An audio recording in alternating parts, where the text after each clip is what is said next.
एटा केबे भी संभवपर नुहे।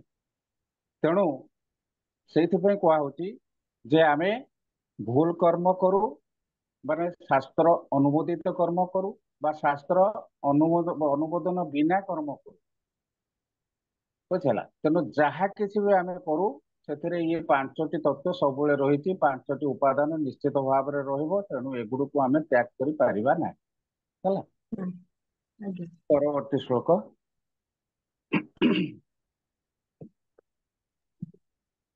हरे कृष्ण प्रभु जी। हरे कृष्ण। तत्रैव तत्रैव सति कर्तारम् आत्मानं केवलं तुजः पश्यति अकृत बुद्धि त्वान् न स पश्यति दुर्मतिः। अनुवाद। तेणु जे उपयुक्त पांचटी कारण कथा विचार न करी निजकु कर्ता बोली भावे वास्तव रे से अत्यंत बुद्धिमान नुहे एवं वस्तुर प्रकृत स्वरूप मध्य से देखि पारे नाही। हरे कृष्ण प्रभु जी। ଆମେ ଯୋଉଟାକୁ ଆଲୋଚନା କରୁଥିଲେ ସେଇଟା ଏ ଶ୍ଲୋକରେ ଆସିଗଲା ଯେ ଏ ପାଞ୍ଚଟି କାରଣ ପ୍ରତ୍ୟେକ କର୍ମରେ ରହିଛି ଅନ୍ତର୍ନିହିତ ଭାବରେ, କିନ୍ତୁ ଏ ପାଞ୍ଚଟି କାରଣକୁ ନ ନେଇକରି ଯିଏ ନିଜକୁ କର୍ତ୍ତା ବୋଲିକି ବିଚାର କରେ ସିଏ ବୁଦ୍ଧିମାନ ନୁହେଁ, ମୂର୍ଖ ବ୍ୟକ୍ତି। ବୁଝିଲା। ତେଣୁ ଜଣେ ବୁଦ୍ଧିମାନ ବ୍ୟକ୍ତି ସଦା ସର୍ବଦା ଏ ପାଞ୍ଚଟିକୁ ହିଁ ନେଇଥାଏ କାରଣ ହିସାବରେ। କାରଣ ପ୍ରକୃତ ଆମେ ଏଇ ଯୋଉ ପାଞ୍ଚଟିକୁ ଯଦି କାରଣ ହିସାବରେ ନବା ଆମେ କଣ କରିବା ନା ଆମର ପ୍ରତ୍ୟେକଟି ବସ୍ତୁର ପ୍ରକୃତ ପରିଚୟ ଆମେ ପ୍ରାପ୍ତ କରିପାରିବା, ପ୍ରକୃତ ସ୍ୱରୂପ ଆମେ ଜାଣିପାରିବା। ଯେଉଁ ଯେଉଁ କର୍ମ କରୁଛନ୍ତି, ଯେଉଁ ଯେଉଁ ଅନୁଷ୍ଠାନ କରୁଛନ୍ତି ତାର ସ୍ୱରୂପ ମଧ୍ୟ ଆମେ ବୁଝିପାରିବା। ଯଦି ଭଗବତ ତତ୍ଵକୁ ଆମେ ଛାଡିକିରି କୌଣସି କର୍ମ କରିବା ତାହେଲେ ଆମେ କେବେ ବି ସ୍ୱରୂପ ସ୍ଥିତିକୁ ବୁଝିପାରିବା ନାହିଁ। ତ ଏଠି ସେଇ କଥା କୁହାଯାଉଛି ମୂର୍ଖ ଲୋକ ଏକଥା ବୁଝିପାରେ ନାହିଁ ଯେ ପରମାତ୍ମା ଅନ୍ତରରେ ସୁହୃଦ ରୂପରେ ବିଦ୍ୟମାନ ରହି ତାର କାର୍ଯ୍ୟକୁ ନିୟନ୍ତ୍ରଣ କରୁଛନ୍ତି। ଯଦି ହୋ ଭୌତିକ କାରଣ ଗୁଡିକ ହେଲା ସ୍ଥାନ, କର୍ତ୍ତା, ପ୍ରଚେଷ୍ଟା ଏବଂ ଇନ୍ଦ୍ରିୟ ଗଣ।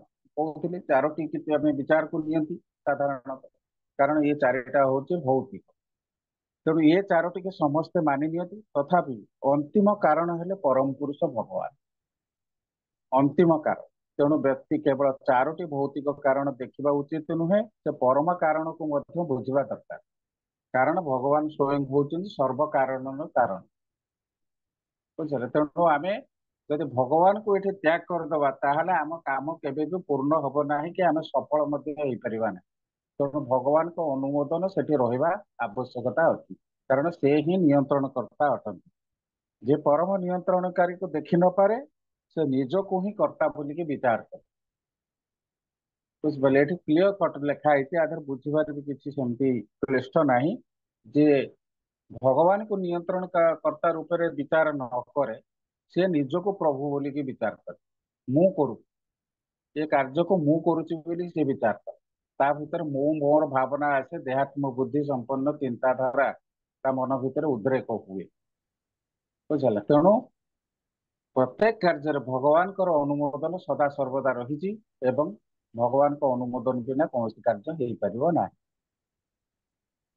ପରବର୍ତ୍ତୀ ଶ୍ଲୋକ। ଆୟୁଷ ବା ଓଏସି କଣ ଗୋଟେ ପାଇଲା, ସେ କହୁଛି ମୁଁ ପଢିଦେଲି ବୋଲି ହେଇଗଲା, ସେ କିନ୍ତୁ ବୁଦ୍ଧିଟା ଭଗବାନ କୋଉଠୁ ପାଇଲା? ଆଚାର୍ଯ୍ୟ ସେ ବୁଦ୍ଧି ସେ କୋଉଠୁ ପାଇଲା? ଭଗବାନ ତ ବୁଦ୍ଧିଦାତା ଅଟନ୍ତି, ଜ୍ଞାନଦାତା ଅଟନ୍ତି। ସିଏ ତ ସ୍ମୃତି ବିସ୍ମୃତି ସବୁ କିଛି ପ୍ରଦାନ କରନ୍ତି। ତାଙ୍କ ବିନା ଏସବୁ ଜିନିଷ କେବେ ପ୍ରାପ୍ତି ହେଇପାରିବ ନାହିଁ, ନୁହେଁ କି? ତେଣୁ ଯେତେବେଳେ ବିସ୍ମୃତି ଆସିଯିବ ସେ ତ ସବୁ ଭୁଲିଯିବ ଅଟୋମେଟିକ। ଯଦି ଭଗବାନଙ୍କୁ ତ୍ୟାଗ କରିଦବ ତାର ସବୁ ବିସ୍ମୃତି ହେଇଯିବ। ଆଜି ତାର ସେଇ ବିସ୍ମୃତି ହେଇଛି ବୋଲି ତ ଭୌତିକ ଜଗତରେ ସେ ଆଜି ଦୁଃଖ କଷ୍ଟ ଭୋଗ କରୁଛି। ଭଗବତ ବିସ୍ମୃତି ହେଇଛି, କୃଷ୍ଣ ବିମୁଖ ସେ ହେଇଯାଇଛି। କାହିଁକି? କାରଣ ଭଗବାନ ଶ୍ରୀକୃଷ୍ଣଙ୍କ ସହିତ ତାର ଥିବା ସମ୍ପର୍କକୁ ସେ ଭୁଲି ଯାଇଛି, ବିସ୍ମୃତି ହେଇଯାଇଛି ତାର। ସେଇଥିପାଇଁ ଏ ଭୌତିକ ଜଗତରେ ସେ ଦୁଃଖ ଭୋଗ କରୁଛି। ଯଦି ସେଇ ସମ୍ପର୍କକୁ ସେ ପୁନଃସ୍ଥାପନା କରିପାରିବ ଜ୍ଞାନ ମାଧ୍ୟମରେ ସେଇଟା ସମ୍ଭବ, ଏବଂ ସେଇ ଜ୍ଞାନ ମାଧ୍ୟମରେ ସେ ଜାଣିପାରିବ ଭଗବାନ ହିଁ ହଉଛନ୍ତି ସର୍ବ କାରଣର କାରଣ। ସେତିବେଳେ ସେ ଭଗବାନଙ୍କ ଶରଣରେ ଯିବ, ଆଉ ସେତିବେଳେ ସେ ପ୍ରକୃତ ପରିଚୟ ପାଇବ। ମୁଁ କିଏ? ମୁଁ ଚିତାତ୍ମା, ମୁଁ ଭଗବାନଙ୍କର ଅଂଶ। ବୁଝିଲା। ଏଇ ଯୋଉ ଜ୍ଞାନ, ଏଇ ଜ୍ଞାନ ତାର ନାହିଁ ବୋଲିକିରି ସେ ଦେହାତ୍ମ ବୁଦ୍ଧିରେ କାର୍ଯ୍ୟ କରୁ। ସେ ସବୁବେଳେ କହୁଛି ମୁଁ କରୁଛି। ବୁଝିହେଲା। ତେଣୁ ଆମକୁ ସବୁବେଳେ ଭଗବାନଙ୍କର ଅଂଶ ବୋଲି ବିଚାର କରିବା ଦରକାର। ମୁଁ ଭଗବାନଙ୍କର ସେବକ, ଯାହା କିଛି ବି ମୁଁ କରୁଛି ସବୁ କିଛି ଭଗବାନଙ୍କ ଇଚ୍ଛାରେ ହିଁ ସବୁ କିଛି ହଉଛି ବୋଲି ଆମେ ଜାଣିବା ଦରକାର। ସେ ଓଏସ୍ ପାଉ କି ଡକ୍ଟର ହଉ କି ଇଞ୍ଜିନିୟର ହଉ, ଏ ସମସ୍ତ ବୁଦ୍ଧି ଭଗବାନଙ୍କ ଠାରୁ ହିଁ ଆସେ। ବୁଝିହେଲା। ଆଜ୍ଞା। ହଁ, ପରବର୍ତ୍ତୀ ଶ୍ଲୋକ। 75 ଯସ୍ୟ ନାହଂ ଭାବो ବୁଦ୍ଧିର୍ଯସ୍ୟ ନ ଲିପ୍ୟତେ ହତ୍ୱାପି ସ ଇମାଂ ଲୋକାର୍ନ ହନ୍ତି ନ ନିବଧ୍ୟତେ। ଅନୁବାଦ, ଯେ ମିଥ୍ୟା ଅହଙ୍କାର ଦ୍ୱାରା ପ୍ରଣୋଦିତ ହୁଏ ନାହିଁ, ଯାହାର ବୁଦ୍ଧି ବିଷୟାସକ୍ତ ନୁହେଁ, ସେ ପୃଥିବୀରେ ମନୁଷ୍ୟ ବଧ କଲେ ସୁଦ୍ଧା ହନ୍ତା ନୁହେଁ, କିନ୍ତୁ ସେ ତାର କର୍ମ ବନ୍ଧନରେ ବାନ୍ଧି ହୁଏ ନାହିଁ, ଅର୍ଥାତ୍ କର୍ମଫଳ ଭୋଗ କରେ ନାହିଁ। ବାସ୍, ଏଠି କ୍ଲିୟର କରିଦେଲେ ଭଗବାନ ଯେ ଯେଉଁ ବ୍ୟକ୍ତି ମିଥ୍ୟା ଅହଙ୍କାର ଦ୍ୱାରା ପ୍ରଣୋଦିତ ହୁଏ ନାହିଁ, ଅର୍ଥାତ୍ ଦେହାତ୍ମ ବୁଦ୍ଧି ଭିତ୍ତିକ ଜ୍ଞାନ ଦ୍ୱାରା ସେ ପରିଚାଳିତ ହୁଏ ନାହିଁ, ମୁଁ ମୋର ଜ୍ଞାନ, ଏହି ଜ୍ଞାନ ମାଧ୍ୟମରେ ଯିଏ ପରିଚାଳିତ ହୁଏ ନାହିଁ, ଆଉ ଯାହାର ବୁଦ୍ଧି ବିଷୟାସକ୍ତ ନୁହେଁ, ଅର୍ଥାତ୍ ଭୌତିକ ଜଗତର କୌଣସି ବିଷୟ ପ୍ରତି ତାର ଆସକ୍ତି ନାହିଁ, କିଛି କାମନା ନାହିଁ, ତେଣୁ ଆସକ୍ତି ରହିବନି। ଯଦି କାମନା ରହିବ ତାହେଲେ ଆସକ୍ତି ରହିବ। ବୁଝିହେଲା। ତେଣୁ ବିଷୟାସକ୍ତ ନୁହେଁ, ସେ ପୃଥିବୀର ମନୁଷ୍ୟ ବଧ କଲେ ସୁଦ୍ଧା ହନ୍ତା ନୁହେଁ। ଯେମିତି ଅର୍ଜୁନକୁ ବୁଝେଇଲେ, ମୁଁ ନିର୍ଦ୍ଦେଶ ଦଉଛି ତୁମେ ଯୁଦ୍ଧ କର। ବୁଝିହେଲା। ତେଣୁ ଅର୍ଜୁନକୁ ଯୋଉ ଜ୍ଞାନ, ଅର୍ଜୁନ ପ୍ରଥମେ କଣ ଚିନ୍ତା କରୁଛି? ଦେହାତ୍ମ ବୁଦ୍ଧି ଧାରାରେ ହିଁ ଚିନ୍ତା କରୁଛି ଯେ ମୁଁ ଆତ୍ମୀୟ ମାରିଦେବି, ସ୍ୱଜନ ମୋ ଭାଇ ହରେ କି ମୁଁ କୃଷ୍ଣ ପ୍ରଭୁ। ମାରିଦେବି, ମୋ ଭାଇ କି ଆତ୍ମୀୟ ମୁଁ ସ୍ୱଜନ ମାରିଦେବି। ମାନଙ୍କୁ ହତ୍ୟା କରିବା ପାଇଁ ମନା ହଁ, କରୁଥିଲେ ପ୍ରଭୁ। ସେଇ ଯୋଉ ଆତ୍ମୀୟ ସ୍ୱଜନ ମାନଙ୍କୁ ହତ୍ୟା କରିବା ପାଇଁ ମନା କରୁଥିଲେ, କାହିଁକି ମନା କରୁଥିଲେ? କାରଣ ତାଙ୍କ ଶରୀର ଆତ୍ମୀୟ ବୁଦ୍ଧି ସହିତ ନାହିଁ। ତାଙ୍କର ସମ୍ପର୍କ ଅଛି। ଦେହାତ୍ମ ବୁଦ୍ଧି, ଆଟାଚମେଣ୍ଟ। ଦେହାତ୍ମ ଆଜ୍ଞା। ସମ୍ପର୍କ ରହିଛି, ଶରୀରଗତ ସମ୍ପର୍କ ରହିଛି। ତେଣୁ ସେ ଚାହୁଁଛନ୍ତି ଏମାନଙ୍କୁ ମୁଁ ମାରିବି ନାହିଁ। ବୁଝିହଉଛି। ତେଣୁ ଏଇ ଯୋଉ ଚିନ୍ତାଧାରା, ଏ ଚିନ୍ତାଧାରାକୁ ଭଗବାନ ଦୂରୀଭୂତ କଲେ। ତୁମେ କାହାକୁ ମାରିବା କଥା କହୁଛ? କାହା ସହିତ ତୁମର କି ସମ୍ପର୍କ ଅଛି? ତୁମର ପୂର୍ବ ଜନ୍ମରେ ଏମାନଙ୍କ ସହିତ କିଛି ସମ୍ପର୍କ ଥିଲା କି? ତାକୁ କ୍ୱେଶ୍ଚିନ୍ କରିଛନ୍ତି ସେ, ପୂର୍ବ ଜନ୍ମରେ ଏମାନଙ୍କ ସହିତ ତୁମର କିଛି ସମ୍ପର୍କ ଥିଲା ନା ଭବିଷ୍ୟତରେ ମଧ୍ୟ ତୁମର ତାଙ୍କ ସହିତ କିଛି ସମ୍ପର୍କ ରହିବ? ଏ ଜନ୍ମରେ ଯଦି କିଛି ସମ୍ପର୍କ ଅଛି, କେବଳ ଶରୀରଗତ ସମ୍ପର୍କ ଅଛି, ଆତ୍ମାଗତ ସମ୍ପର୍କ କିଛି ନାହିଁ। ବୁଝିଲା। ସେଇଠି ତାକୁ ବୁଝେଇକି ତାଙ୍କ ମାଇଣ୍ଡ ଟାକୁ ପୁରାପୁରି ଡାଇଭର୍ଟ କଲେ। ସେ ଭୌତିକ ଚିନ୍ତାଧାରାର ଯୋଉମାନେ ବଶବର୍ତ୍ତୀ ହୁଅନ୍ତି, ସେମାନେ ଏଇଭଳିଆ ଚେତନା ଦ୍ୱାରା ପ୍ରଭାବିତ ହୁଅନ୍ତି। କିନ୍ତୁ ପ୍ରକୃତ ପକ୍ଷରେ ଦେଖିବାକୁ ଗଲେ ଅର୍ଜୁନ ସେଭଳି ଚିନ୍ତାଧାରାର ବ୍ୟକ୍ତି ନୁହନ୍ତି। କେବଳ ଏ ସମସ୍ତ ଜିନିଷ ଆମକୁ ଏ ଜ୍ଞାନ ପ୍ରଦାନ କରିବା ନିମିତ୍ତ ସେ ସବୁ କରିଛନ୍ତି। ବୁଝିଲା। ତେଣୁ ଏଗୁଡା ଆମ ପାଇଁ ଦରକାର, ଏ ଜ୍ଞାନ। ବୁଝୁ। ତେଣୁ ଏଠି ଯେମିତିକି ମନେ ପକାନ୍ତୁ, ଯମଦଗ୍ନି ତାଙ୍କ ପତ୍ନୀକି ପଠେଇଲେ ପାଣି ଆଣିବା ପାଇଁ। ପାଣି ଆଣିବାକୁ ଯେତେବେଳେ ଯମଦଗ୍ନି ପଠେଇଲେ ତାଙ୍କ ପତ୍ନୀକି, ସେ ଯେତେବେଳେ ପାଣି ଆଣିବାକୁ ଯାଇଛନ୍ତି, ପାଣି ନେଇକିରି ପାଣି ପୁରେଇ ସାରିକି କୂଳ ଉପରେ ଠିଆ ହେଇଛନ୍ତି, ସେତେବେଳେ ସେ ଦେଖିଲେ କଣ, କିଛି ଯୁବକ ଯୁବତୀ ସେଠି ମାନେ କ୍ରୀଡା କରୁଛନ୍ତି ପାଣି ଭିତରେ। ଉଲଗ୍ନ ଅବସ୍ଥାରେ ବି କେଉଁ କ୍ରୀଡା ଖେଳୁଛନ୍ତି, ପାଣିରେ ଖେଳୁଛନ୍ତି। ତ କିଛି ସମୟ ପାଇଁ ସେ ସେଠି ଅପେକ୍ଷା କରିଗଲେ। ଯୋଉ ଅପେକ୍ଷାଟାକୁ ଯମଦଗ୍ନି ତ ତ୍ରିକାଳଦର୍ଶୀ, ସେ ସବୁ ଜାଣିପାରନ୍ତି। ତେଣୁ କାହିଁକି ସେ ଅପେକ୍ଷା କରିଗଲେ, ଏକଥା ଯମଦଗ୍ନି ଜାଣିପାରେ। ଏବଂ ଟିକେ ଲେଟ୍ ହେଲା, ପାଣି ନେଇକି ଆସିକି ପହଞ୍ଚିଲେ। ଯଦି ପାଣି ନେଇକି ଆସିଲେ, ତାଙ୍କୁ ଯମଦଗ୍ନି ସେଠୁ ପାଟି କଲେ ଯେ ତୁମେ କାହିଁକି ସେଠି ଅପେକ୍ଷା କର? ତୁମେ ତ ଯାଇଥିଲ ତମ କାମରେ, ତମ କାମ ସାରିକି ଆସିଥାନ୍ତ। ତୁମେ ସେମାନଙ୍କ ଯୋଉ କାର୍ଯ୍ୟ ସେମାନେ କରୁଛନ୍ତି, ତାଙ୍କୁ ଦେଖିବା ପାଇଁ ତୁମେ କାହିଁକି ଆସକ୍ତି ହେଲା ତୁମର? ତେଣୁ ତାଙ୍କୁ ମାରିଦେବା ପାଇଁ ତାଙ୍କର ଅନ୍ୟ ପୁତ୍ର ମାନଙ୍କୁ ସେ କହିଲେ। ତାଙ୍କର ଆହୁରି ଟୋଟାଲ 4 ପୁଅ ଥିଲେ, 4 ନା 3 ପୁଅ କଣ ଥିଲେ। ତ 4 ପୁଅ ଭିତରୁ ପରଶୁରାମ ସେତେବେଳେ ବଡ ପୁଅ, ସିଏ ନଥିଲେ ଘରେ, ବାହାରକୁ କୋଉଠିକି ଯାଇଥିଲେ। ତ ଅନ୍ୟ ପୁଅ ମାନଙ୍କୁ କହିଲେ ତମେ ଏ ମାତାଙ୍କୁ ବଧ କର, ଏଭଳି ପତ୍ନୀ ମୋର ଦରକାର ନାହିଁ। ତେଣୁ ସେ ପୁତ୍ର ମାନେ ମନା କରନ୍ତି, ନା ମାତାଙ୍କ ହତ୍ୟା ଆମେ କରିବୁ। ସେଠୁ ଯମଦଗ୍ନି ସେମାନଙ୍କୁ ଅଭିଶାପ ଦେଇଦେଲେ। ଅଭିଶାପ ଦେଇ କଣ କଲେ, ତାଙ୍କୁ ପଥର କରିଦେଲେ। ବୁଝିଲା। କିନ୍ତୁ ତାପରେ ପରେ ଜଷ୍ଟ ପରଶୁରାମ ଆସିକି ପହଞ୍ଚିଲେ। ପରଶୁରାମଙ୍କୁ ଯମଦଗ୍ନି କହିଲେ ତୁମେ ମାତାଙ୍କୁ ହତ୍ୟା କର। ପରଶୁରାମ ଆଉ କିଛି ବୁଝିଲେନି, ସିଧା ଗଲେ ମାତାଙ୍କୁ ହତ୍ୟା କଲେ। କାରଣ ବି ପଚାରିଲେନି, କାରଣ ବାପାଙ୍କର ନିର୍ଦ୍ଦେଶ। ବୁଝିଲା। ମାତାଙ୍କୁ ସେଠୁ ମୁଣ୍ଡ ଗଣ୍ଡି ଅଲଗା କରିଦେଲେ। ସେଠୁ ବାପା ଭାରି ଖୁସି ହେଇଗଲେ। ବାପା ଯେମିତି ଖୁସି ହେଇଗଲେ, ସେଠୁ ପରଶୁରାମଙ୍କ କାର୍ଯ୍ୟରେ ଭାରି ଖୁସି ହେଇକି ତାଙ୍କୁ କହିଲେ ତୁମେ କଣ ବର ମାଗୁଛ ମାଗ। ପରଶୁରାମ ସାଙ୍ଗେ ସାଙ୍ଗେ ତାଙ୍କ ବର ଯାହା ମାଗିବା କଥା ମାଗିଦେଲେ। ମୋ ମୋ ଭ୍ରାତା ମାନଙ୍କୁ ଜୀବନ ଦାନ ଦିଅନ୍ତୁ, ମୋ ପତ୍ନୀକୁ ମଧ୍ୟ ଜୀବନ ଦାନ ଦିଅନ୍ତୁ, ତାଙ୍କ ପୂର୍ବାବସ୍ଥା ଫେରି ଆଣୁ। ବୁଝିହେଲା। ତେଣୁ ପରଶୁରାମ ଭାରି ଚାଲାକି ଥିଲେ, ସେ ତ ଭଗବାନଙ୍କ ଅବତାର ନା, ସିଏ ବି ଜାଣିପାରନ୍ତି ସବୁ।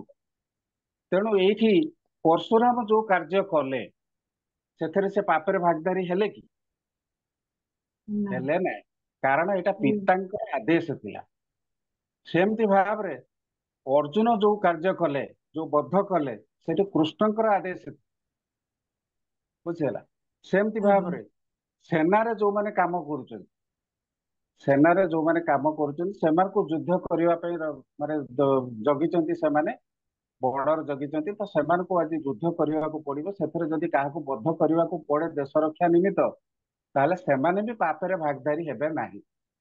କାରଣ ଏଇଟା ସିଏ ସାମୂହିକ ସ୍ୱାର୍ଥ ବା ଦେଶର ସ୍ୱାର୍ଥ ନିମିତ୍ତ କରୁଛନ୍ତି। ଏଠି ସେନାଧ୍ୟକ୍ଷ ତାଙ୍କୁ ନିର୍ଦ୍ଦେଶ ଦେଇଛନ୍ତି ଏ କାର୍ଯ୍ୟ କରିବା ପାଇଁ। ତେଣୁ ସେଥିରେ ସେ କୌଣସି ଦୋଷରେ ସେ ପଡିବେ ନାହିଁ କି ପାପରେ ଭାଗିଦାରୀ ହେବେ ନାହିଁ। ବୁଝିହେଲା। କିନ୍ତୁ ସେଇ ସୈନ୍ୟ ଯଦି ଆସିକିରି ବାହାରେ ନିଜର ସ୍ୱାର୍ଥ ପାଇଁ କାହାକୁ ବଦ୍ଧ କରିଦିଏ, ମାରିଦିଏ, ତାହେଲେ ସିଏ ନିଶ୍ଚୟ ପାପରେ ଭାଗିଦାରୀ ହବ। ତେଣୁ ଦେଶର ନିୟମ ଅନୁସାରେ ମଧ୍ୟ ସିଏ ଦଣ୍ଡିତ ହବ। ବୁଝିହଉଛି। ତେଣୁ ଏଠି ସେଇ କଥା କୁହାହଉଛି, ଏ ଶ୍ଲୋକରେ ବୁଝେଇ ଦିଆ ହଉଛି। ଶ୍ଲୋକଟାକୁ ପୁରା ପଢିଦବା ଅନୁବାଦଟାକୁ। ଏ ଶ୍ଲୋକରେ ଭଗବାନ ଅର୍ଜୁନ କହୁଛନ୍ତି ଯେ ଯୁଦ୍ଧ ନ କରିବାର ଯେଉଁ ପ୍ରବୃତ୍ତି ତାଙ୍କର ଜାତ ହୋଇଛି, ତା ମିଥ୍ୟା ଅହଙ୍କାର ପ୍ରସୂତ। ଅର୍ଜୁନ ନିଜକୁ କର୍ତ୍ତା ବୋଲି ଭାବିଲେ, କିନ୍ତୁ ସେ ଅନ୍ତର୍ବହି ଅବସ୍ଥିତ ଥିବା ପରମାତ୍ମାଙ୍କର ନିର୍ଦ୍ଦେଶ କଥା ବିଚାର କଲେ ନାହିଁ। ଯଦି ବ୍ୟକ୍ତି ଏକଥା ନ ଜାଣେ ଯେ ପରମ ପୁରୁଷ ଭଗବାନଙ୍କର ପରମ ଇଚ୍ଛା ଅଛି, ତାହେଲେ ସେ କାହିଁକି କାମ କରିବ? ବୁଝିଲା। ଏଠି ପରମ ପୁରୁଷ ଭଗବାନଙ୍କର ନିର୍ଦ୍ଦେଶ ସବୁବେଳେ ରହିଛି। ତେଣୁ ସେଇଟାକୁ ଆମେ ବିଚାର ଭିତରକୁ ନବା କଥା। କିନ୍ତୁ ଯେ କାର୍ଯ୍ୟାନୁଷ୍ଠାନ ଯନ୍ତ୍ରକୁ ଜାଣେ ଏବଂ ନିଜକୁ ଏକ କର୍ତ୍ତା ବୋଲି ଜାଣେ ଏବଂ ପରମେଶ୍ୱରଙ୍କୁ ପରମ ନିୟନ୍ତ୍ରଣକାରୀ ବୋଲି ଜାଣେ, ସେ ସବୁ କାମ ଠିକ ରୂପରେ କରିପାରେ। ମୁଁ ହଉଛି କର୍ତ୍ତା, ମୋର ଇନ୍ଦ୍ରଗଣ ହଉଛନ୍ତି କାମ କରିବାର ବିଧି ବା ପ୍ରଣାଳୀ, ଏବଂ ଭଗବାନ ହଉଛନ୍ତି ଅନୁମୋଦନକାରୀ। ତେଣୁ ଏ ତିନୋଟି ସତ୍ୟକୁ ଯିଏ ଜାଣେ, ସେ କାର୍ଯ୍ୟକୁ ଠିକ ଭାବରେ କରିପାରିବ, ତାର କୌଣସି କାର୍ଯ୍ୟ ଭୁଲ ହବ ନାହିଁ। ବୁଝିହେଲା। ସେ ମାୟା ମୋହିତ ମଧ୍ୟ ହବ ନାହିଁ, ସେ କଦାପି ମାୟା ମୋହିତ ହବ ନାହିଁ। ଯଦି ଅର୍ଜୁନ ସେଇଭଳି ଚିନ୍ତା କରିଥାନ୍ତେ, ସେ କେବେ ମାୟା ମୋହିତ ହେଇନଥାନ୍ତେ। ତାଙ୍କର ଯୋଉ ମାୟା ଉତ୍ପନ୍ନ ହେଲା, ମାୟା ଦ୍ୱାରା ପ୍ରଭାବିତ ହେଇଗଲେ ଯେ ଏମାନେ ସବୁ ମୋର ଭାଇ ବନ୍ଧୁ କୁଟୁମ୍ବ, ଏମାନଙ୍କୁ ମୁଁ କେମିତି ହତ୍ୟା କରିବି, ଏଇଟା ହଉଛି ମାୟାର ପ୍ରଭାବ। ବୁଝିହେଲା। ତେଣୁ ଯେଉଁମାନେ ପ୍ରକୃତରେ ଭଗବାନ ଯେ ନିର୍ଦ୍ଦେଶ ଦଉଛନ୍ତି, ଭଗବାନଙ୍କ ଇଚ୍ଛାରେ ଯୁଦ୍ଧ ହଉଛି କୁରୁକ୍ଷେତ୍ର ଯୁଦ୍ଧ, ଏ କଥାକୁ ଯଦି ମାନିଥାନ୍ତେ ଅର୍ଜୁନ, ତାହେଲେ ସେ ସାଙ୍ଗେ ସାଙ୍ଗେ ଯୁଦ୍ଧ କରିବା ପାଇଁ ପ୍ରସ୍ତୁତ ହେଇଥାନ୍ତେ। ଏଇ ଭଗବତ ଗୀତା ଆଜି ଦରକାର ପଡିନଥାନ୍ତା। କାରଣ ଏଣ୍ଟାୟାର ଭଗବତ ଗୀତା ମାଧ୍ୟମରେ ଭଗବାନ ଅର୍ଜୁନକୁ ସବୁ କଥା ବୁଝେଇଛନ୍ତି, ତାଙ୍କର ସମସ୍ତ ସନ୍ଦେହକୁ ଦୂର କରିଛନ୍ତି। ବୁଝିହେଲା। ତେଣୁ ବ୍ୟକ୍ତିଗତ କର୍ମ ଓ ଦାୟିତ୍ୱ, ମିଥ୍ୟା ଅହଙ୍କାର ଏବଂ ନାସ୍ତିକତା କିମ୍ବା କୃଷ୍ଣ ଭାବନା ଶୂନ୍ୟତାରୁ ଜାତ। ତେଣୁ ଯେତିକି ନେଗେଟିଭ କ୍ୱାଲିଟି ମଣିଷ ମନ ଭିତରେ ସୃଷ୍ଟି ହୁଏ, ସବୁ କୃଷ୍ଣ ଚେତନା ବିହୀନ ଲୋକମାନଙ୍କର ସୃଷ୍ଟି। ଯୋଉମାନେ କୃଷ୍ଣ ଚେତନାରେ ଥାନ୍ତି, ସେମାନଙ୍କର କେବେ ମାନେ ନେଗେଟିଭ କ୍ୱାଲିଟି ତାଙ୍କ ଭିତରେ ଆସିବ ନାହିଁ।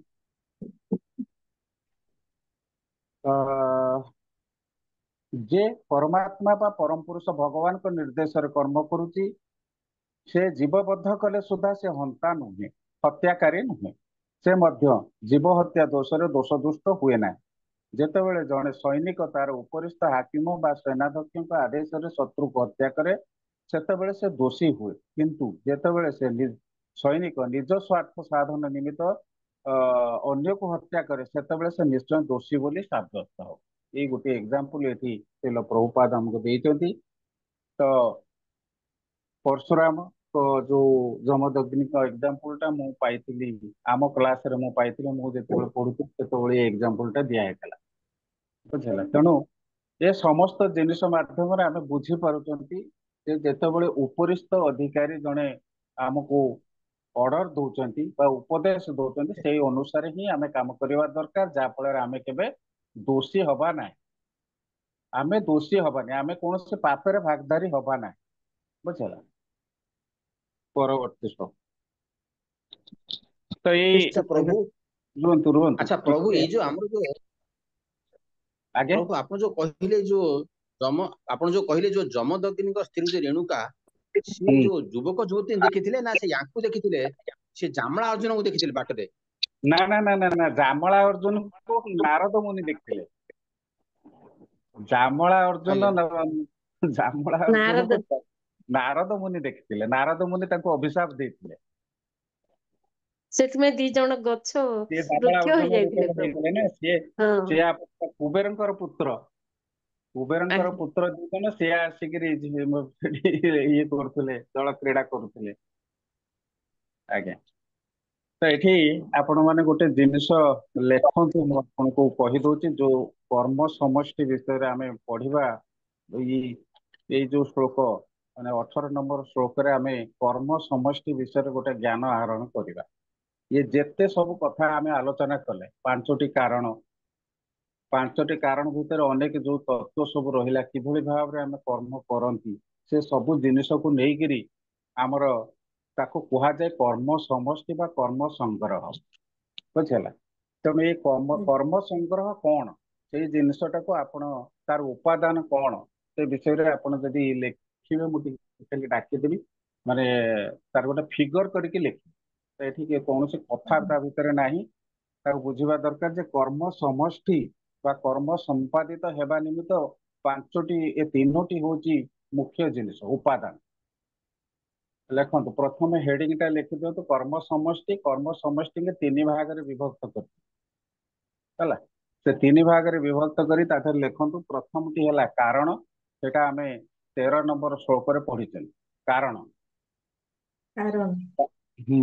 ଦ୍ଵିତୀୟରେ ହେଲା ପ୍ରେରଣା। ଦ୍ଵିତୀୟରେ ହେଲା ପ୍ରେରଣା। ତୃତୀୟରେ ହେଲା କର୍ମର ଆଶ୍ରୟ। ହେଲା। ଆଜ୍ଞା ବର୍ତ୍ତମାନ କାରଣ ପୁଣି 5 ଭାଗରେ ବିଭକ୍ତ ହେଲା। କାରଣ 5 ପ୍ରକାରର, ଯୋଉଟା ଆମେ ପଢିଲେ ପଞ୍ଚଇତାନି, ସେଟା ହେଲା 5 ପ୍ରକାର କାରଣ। ଗୋଟେ ହେଲା, ପ୍ରଥମ ହେଲା ଅଧିଷ୍ଠାନ, ଦ୍ଵିତୀୟ ହେଲା କର୍ତ୍ତା, ତୃତୀୟ ହେଲା ଇନ୍ଦ୍ରିୟ ସମୂହ, ଚତୁର୍ଥ ହେଲା ପ୍ରଚେଷ୍ଟା, 5 ହେଲା ପରମାତ୍ମା। ଲେଖିଲେ? ସେମିତି ଭାବରେ ପ୍ରେରଣା ପ୍ରେରଣା ମଧ୍ୟ 3 ଭାଗରେ ବିଭକ୍ତ ହେଇଛି। ପ୍ରେରଣା 3 ପ୍ରକାରର, ଜ୍ଞାନ, ଜ୍ଞେୟ, ଜ୍ଞାତା। ଯୋଉଟା ଆମେ ପଢିବା ଏବେ 18 ନମ୍ବର ଶ୍ଲୋକରେ ପଢିବା, ସେଇଟାକୁ ମୁଁ କହିଦଉଛି। ଦେଖିବେ, ଜ୍ଞାନ, ଆଜ୍ଞା ଜ୍ଞେୟ ଏବଂ ଜ୍ଞାତା। ବୁଝିଗଲା? ଆଜ୍ଞା ପ୍ରେରଣା ଆଜ୍ଞା 3 ପ୍ରକାର ହେଇଗଲା। ତାପରେ କର୍ମର ଆଶ୍ରୟ ଉପରେ ଅଛି। କର୍ମର ଆଶ୍ରୟ ଫାଷ୍ଟ ଯୋଉ 3 ଭାଗରେ ବିଭକ୍ତ ହେଇଥିଲା, ତ କର୍ମର ଆଜ୍ଞା ଆଶ୍ରୟଟା 3 ଭାଗରେ ବିଭକ୍ତ ହେଇଛି। କର୍ମର ଆଶ୍ରୟ ମଧ୍ୟ 3 ପ୍ରକାରର, ତିନିଟା। ଗୋଟେ ହେଲା ଇନ୍ଦ୍ରିୟ ସମୂହ, ଆଉ ଗୋଟେ ହେଲା ପ୍ରକୃତ କର୍ମ, ଆଉ ଗୋଟେ ହେଲା କର୍ମର କର୍ତ୍ତା, କର୍ମକର୍ତ୍ତା। ଇଏ ହେଲା 3 ପ୍ରକାର। ପୁଣି ଲାଷ୍ଟ ଯୋଉଟା ରହିଲା କର୍ମକର୍ତ୍ତା, ସେଇଟା 3 ଭାଗରେ ବିଭକ୍ତ ହେଇଗଲା। ପ୍ରଭୁ ଆଉ ଥରେ ଟିକେ କହିବେ କର୍ମର ଆଶ୍ରୟ। କର୍ମର ଆଶ୍ରୟ ହେଲା 3 ଭାଗରେ ବିଭକ୍ତ ହେଇଛି। ଗୋଟେ ହେଲା ଇନ୍ଦ୍ରିୟ ସମୂହ, ପ୍ରକୃତ କର୍ମ, କର୍ମକର୍ତ୍ତା। ବୁଝିହେଲା? ଆଜ୍ଞା ହୁଁ ଆଚ୍ଛା। ବର୍ତ୍ତମାନ କର୍ମର ଯୋଉ କର୍ତ୍ତା ରହିଲେ, ସେ କର୍ତ୍ତା ବି 3 ପ୍ରକାର। ସାତ୍ଵିକ କର୍ତ୍ତା, ରାଜସିକ କର୍ତ୍ତା, ତାମସିକ କର୍ତ୍ତା। କର୍ତ୍ତା ବି 3 ପ୍ରକାର ଅଛନ୍ତି। ତା ପୂର୍ବଟା ଯୋଉ ରହିଲା ପ୍ରକୃତ କର୍ମ, ସିଏ ଦି ଭାଗରେ ବିଭକ୍ତ ହେଇଛି। ଗୁଣ ଭେଦରେ ଗୁଣ ଭେଦ ଗୁଣ ଭେଦରେ ପ୍ରକୃତ ଭେଦ ଯୋଉଟା କୁହାଯାଏ, ପ୍ରକୃତ ଭେଦ ଯୋଉଟା ହଉଛି ଗୁଣ ଭେଦ, ଆଉ ଗୋଟେ ଗୁଣ ପ୍ରକୃତ ଭେଦ ହେଉଛି ମୁଁ କର୍ତ୍ତା ଭେଦ। କହିଲି ହଁ, କୋଉଟା ଦି ଭାଗରେ ବିଭକ୍ତ ହେଲା? ପ୍ରକୃତ କର୍ମ। ପ୍ରକୃତ କର୍ମଟା ଦି ଭାଗରେ ବିଭକ୍ତ ହେଇଛି।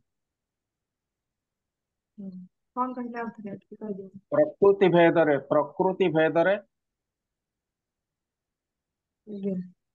ଆଉ ଗୋଟେ ହଉଛି କର୍ତ୍ତା ଭେଦରେ। ପ୍ରକୃତି ଭେଦର ଅର୍ଥାତ ରାଜସିକ ତାମସିକ ଏଇ ଯୋଉ ଗୁଣକୁ ନେଇ, ଆଜ୍ଞା। ସେମିତି କର୍ତ୍ତା ଭେଦରେ ମଧ୍ୟ ସେମିତି ରାଜସିକ ତାମସିକ ସାତ୍विକ। ବୁଝିହେଲା? ତ ଏଇପରି ଭାବରେ ଆମର ଏ ଟୋଟାଲ ଯୋଉ ଫିଗରଟା ମୁଁ ଦେଲି, ଏ ଟୋଟାଲ ଫିଗରଟା ଆପଣଙ୍କୁ ବୁଝିଦେଲେ, ଆପଣ ଦେଖିଦେଲା ମାତ୍ରେ ଜାଣିପାରିବେ ଯେ କର୍ମ କରିବା ବେଳେ ଆମର ଏଇ ସବୁ ଉପାଦାନ ଗୁଡିକ ଆମକୁ ଆବଶ୍ୟକତା ପଡୁଛି। ଏପଟେ ଏଇଭଳି ଭାବରେ ଆମେ କର୍ମ କରୁଛନ୍ତି, ଯେତେବେଳେ ବି ଯୋଉ କର୍ମ କରୁଛନ୍ତି ଏ ସବୁ ଜିନିଷ ତା ଭିତରେ ରହୁଛି। କର୍ମ କରିବା ଭିତରେ ଏ ସମସ୍ତ ଜିନିଷ ତା ଭିତରେ ଅନ୍ତର୍ନିହିତ ହେଇକି ରହୁଛି। ତାକୁ ଆମେ ଏବେ ବୁଝି ବୁଝିକା ଯାଉଛନ୍ତି ଧୀରେ ଧୀରେ। ପ୍ରଥମ ଆମେ ଜାଣିଗଲେ ପାଞ୍ଚଟି କାରଣ। ପାଞ୍ଚଟି କାରଣ ପ୍ରଥମ ଆମେ ଫାର୍ଷ୍ଟ ଷ୍ଟେଜରେ ଯୋଉଟା ହଉଛି ଆମର କାରଣ ପାଞ୍ଚ ପ୍ରକାର: ଅଧିଷ୍ଠାନ, କର୍ତ୍ତା, ଇନ୍ଦ୍ରିୟ ସମୂହ, ପ୍ରଚେଷ୍ଟା, ପରମାତ୍ମା। ତାକୁ ଆମେ ବୁଝିଗଲେ। ତାପରେ ପ୍ରେରଣା ଏବେ ତିନି ପ୍ରକାରର ଆମେ ବର୍ତ୍ତମାନ 18 ନମ୍ବର ଶ୍ଲୋକରେ ପଢିବା। ପଢନ୍ତୁ 18 ନମ୍ବର ଶ୍ଲୋକ। हरे कृष्ण प्रभु। हरे ज्ञान कृष्ण। ज्ञान ପଢ ज्ञेयं ज्ञान ज्ञेयं परिज्ञाता त्रिविधा कर्म चोदना करणं कर्म कर्तेति त्रिविधः कर्म संग्रहः। हरे कृष्ण प्रभु।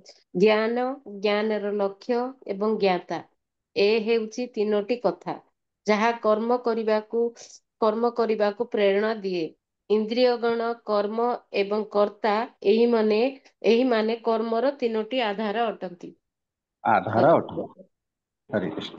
ତ ଏଠି ମଣିଷ ଯେକୌଣସି କର୍ମ କରିବ, ସେଥିପାଇଁ ପ୍ରଥମେ ଆଗେ ତାକୁ ପ୍ରେରଣାର ଆବଶ୍ୟକତା ଅଛି। ମୁଁ ଘରଟେ କରିବି, ଘରଟେ କରିବା ପାଇଁ ମତେ ପ୍ରେରଣାର ଆବଶ୍ୟକତା ଅଛି। ସେ ପ୍ରେରଣା ମୁଁ କୋଉଠୁ ପାଇବି? କୋଉଠୁ ପାଇବି? କାରଣ ଆମେ ଧରାଯାଉ ମୁଁ ଅଜ୍ଞ, କର୍ମ। ଘରଟେ କରିବି, ତେଣୁ ମୁଁ ଏ ଯୋଉ ଜ୍ଞାନ ପ୍ରାପ୍ତି କରିବା ମୋର ନିହାତି ଦରକାର। ଘର ବିଷୟରେ ଜ୍ଞାନ ପ୍ରାପ୍ତି କରିବା ହଉଛି ମୋର ଆବଶ୍ୟକତା ଅଛି। ଯଦି ଘର ବିଷୟରେ ଜ୍ଞାନ ପ୍ରାପ୍ତି ମୋର ନଥିବ, ମୁଁ ମନ ଇଚ୍ଛା ଘର କରିପାରିବି? ମୋ ନା। ପାଖରେ ସେ ଧାରଣା ନାହିଁ। ବୁଝିହେଲା ନା? ତେଣୁ ଏଠି ଜ୍ଞାନର ଆବଶ୍ୟକତା ଅଛି। ପ୍ରଥମ ହେଲା ଜ୍ଞାନ। ଆଉ ଜ୍ଞାନର ଲକ୍ଷ୍ୟ କଣ? ଜ୍ଞାନର ଲକ୍ଷ୍ୟ କଣ? ଲକ୍ଷ୍ୟ ହେଲା ମୁଁ ଘରଟାକୁ କମ୍ପ୍ଲିଟ କରିବି। ସେଇଟା ହলো ମୋର ଘର କରିବାଟା ମୋର ଲକ୍ଷ୍ୟ। ତେଣୁ ଘରଟାକୁ କେମିତି ଭାବରେ ପୂର୍ଣ୍ଣ ମାତ୍ରାରେ ମୁଁ ଠିକ ଭାବରେ କରିପାରିବି, ସେଥିପାଇଁ ମତେ ଜ୍ଞାନର ଆଶ୍ରୟ ନେବାକୁ ପଡିବ। ବୁଝିହେଲା? ତାପରେ ଆସୁଛି କଣ? ଜ୍ଞାତା, ଯିଏ ଜ୍ଞାନ ଗ୍ରହଣ କରେ। ଯିଏ ଜ୍ଞାନ ଗ୍ରହଣ କରେ କିଏ? କର୍ତ୍ତା, ସ୍ୱୟଂ କର୍ତ୍ତା। ବୁଝିହେଲା? ତିନିଟା ଜିନିଷ ରହିଲା: ଜ୍ଞାନ, ଜ୍ଞାନର ଲକ୍ଷ୍ୟ ଏବଂ ଜ୍ଞାତା। ତିନୋଟି ଜିନିଷକୁ ଏଠି ବୁଝିବା ଦରକାର। ଯେ ଯେକୌଣସି କର୍ମ କଲା ବେଳେ ତା ଭିତରେ ଏ ତିନୋଟି ଜିନିଷର ଆବଶ୍ୟକତା ରହିଛି। ଜ୍ଞାନ ହେଲା ନଲେଜ। ଆମେ ଯଦି ନଲେଜ ପ୍ରାପ୍ତ ନ କରିବା, ଧରି ନିଆଯାଉ ଆମେ ଆଜି ଯେଉଁ ଆଧ୍ୟାତ୍ମିକ ମାର୍ଗରେ ଅଗ୍ରଗତି କରୁଛନ୍ତି, ସେଥିପାଇଁ ଯଦି ଆମେ ଜ୍ଞାନ ଆମକୁ ସହାୟତା ଦଉଛି। ତେଣୁ ଜ୍ଞାନ ଯଦି ଆହରଣ ନ କରିବା, ତାହେଲେ ଭଗବାନଙ୍କ ପ୍ରତି ଆମର ଦୃଢ ଚେତନା ଆସିବ ନାହିଁ, ଦୃଢ ଭାବ ସୃଷ୍ଟି ହବ ନାହିଁ। ବୁଝିହଉଛି? ତେଣୁ ଜ୍ଞାନ ସବୁବେଳେ ଆବଶ୍ୟକତା ରହିଛି ପ୍ରତ୍ୟେକ କାର୍ଯ୍ୟରେ, ସେ ଭୌତିକ କାର୍ଯ୍ୟ ହଉ ବା ଆଧ୍ୟାତ୍ମିକ କାର୍ଯ୍ୟ ହଉ, ପ୍ରତ୍ୟେକ କ୍ଷେତ୍ରରେ ଜ୍ଞାନର ଆବଶ୍ୟକତା ଅଛି। ତାପରେ ଜ୍ଞାନର ଲକ୍ଷ୍ୟ କଣ? ଆମର ଲକ୍ଷ୍ୟ କଣ ହେଲା? ଆଧ୍ୟାତ୍ମିକ ଚେତନା ବଳରେ କିଭଳି କୃଷ୍ଣଙ୍କର ପ୍ରେମ ପ୍ରାପ୍ତ କରିପାରିବା, ନୁହେଁ କି? କୃଷ୍ଣ ପ୍ରେମ ପ୍ରାପ୍ତ କରିବା ହଉଛି, ଏଇଟା ହଉଛି ଆମ ଜୀବନର ଲକ୍ଷ୍ୟ। ତେଣୁ ସେ ଲକ୍ଷ୍ୟକୁ ସାଧନ କରିବା ପାଇଁ ଆମକୁ କଣ କଣ ଜ୍ଞାନର ଆବଶ୍ୟକତା ଅଛି, ସେଇ ହିସାବରେ ଆମେ ଆମର ଗୁରୁ ଆଚାର୍ଯ୍ୟ ମାନଙ୍କ ସହିତ କଥାବାର୍ତ୍ତା କରିବା ବା ଶାସ୍ତ୍ର ମାନଙ୍କର ସହ संग लाभ करवा जहाँ फल आम से ज्ञान प्राप्त हवा बुझीगला जेमती घर ହୁଁ एग्जांपल टे देली घर विषय मोर ज्ञान ना मु कौन इंजीनियर सहायता नेबी इंजीनियर मते बतई दब केमिति लेआउट हब कोठी पिलर रहिबो केमिति भाबरे कांथ हब कोठी रोषेई घर रहिबो कोठी ठाकुर घर रहिबो ए सब ज्ञान सी मते दब कारण ए विषय मु किछि जानि नै बुझला तेणु कर्ता ଆଜ୍ଞା हेली मु हेली कर्ता जे आउ हेला ज्ञानर लक्ष्य घर करवाटा हूँ ज्ञानर लक्ष्य कंप्लीट हम केमती काम जमी आध्यात्मिक चेतना भगवान को प्राप्ति करवा ये हूँ लक्ष्य बुझला तेणु ज्ञान उभय क्षेत्र में दरकार से भौतिक कर्म हो आध्यात्मिक कर्म हो सबुथ ज्ञानर आवश्यकता रही एवं से समस्त को आधार आधार किए ना केमिति कर्मटा हब खाली आपे आपे हो ज्ञान आहरण हो गला लक्ष्य भी साधन लक्ष्य विषय में आम सचेतन हेले एबे आमको दरकार कर्मटा केमिति हब को माध्यम रे हब से आम पाखे कर्म करने इंद्रिय गुण आमको सहायता कर एठी 10 इंद्रिय प्लस मन 11 जन जाक आवश्यकता है कर्मेन्द्रिय 5टी आउ ज्ञानेन्द्रिय ज्ञानेन्द्रिय प्लस मन ये 11टी जाक एठी आवश्यकता अच्छी समस्ते कर्म करने बाध्य तापर आसुची कर्म एवं कर्ता ये तीनोटी होचनी आधार कर्म करने आमको ये समस्त जिनसर आवश्यकता रही तो ये एग्जांपल मध्य दिया है दैनंदिन कर्मर 3 प्रकार प्रेरणा रहुची ज्ञान ज्ञेय एवं ज्ञाता इंद्रिय गण हेले कर्म करिवार जंत्र जहाँ साहाय्य आमे कर्म करिबा तापर होची कर्म एवं कर्ता एमानकु कर्मर उपादान बोली कहा जाए बुझल तीनोटी जिनस रहिला एठी इंद्रिय गण कर्म एवं कर्ता एमाने हेले कर्म करिवार उपादान मानव जो कर्म करे से उपादान गुड़िक रही से ठीक काम करू बा भूल काम करू सबुथिरे ए उपादान गुड़िक निश्चित रहिबो व्यक्ति कर्म करने पूर्व ताहा करने निमित्त एक प्रेरणा लाभ कर जो कहूली टिके आगुरी प्रेरणा लाभ कर घरटे करी तार प्रेरणा मु कौट पाइबी से ज्ञान कौट पाइबी से गोटे प्रेरणा से लाभ कर कर्म करने पूर्व कर्मर सिद्धांत एक सूक्ष्म आकार देखा जमती भाव गोटे कनसेप्ट जो आम शुणीदे सब कथा जागले से आम भर गोटे कनसेप्ट डिजाइन होगा गोटे चित्र आंकी होगा मन भर जे एमती भाव में मु घरटा करी बुझेगा से चित्रटा को सी आकार में आंकीदब दरकार पड़े एमती भाव में बुझाई से घर चित्रटा को पूरा एमती भाव में आंकी दे पार ये रोषे घर रही ठाकुर घर रही बेडरूम रही डाइनिंग रूम रही सब जिनिस से चित्र करके देखेदब यहाँ कहते कनसेप्ट बुझेगा लेआउट प्लान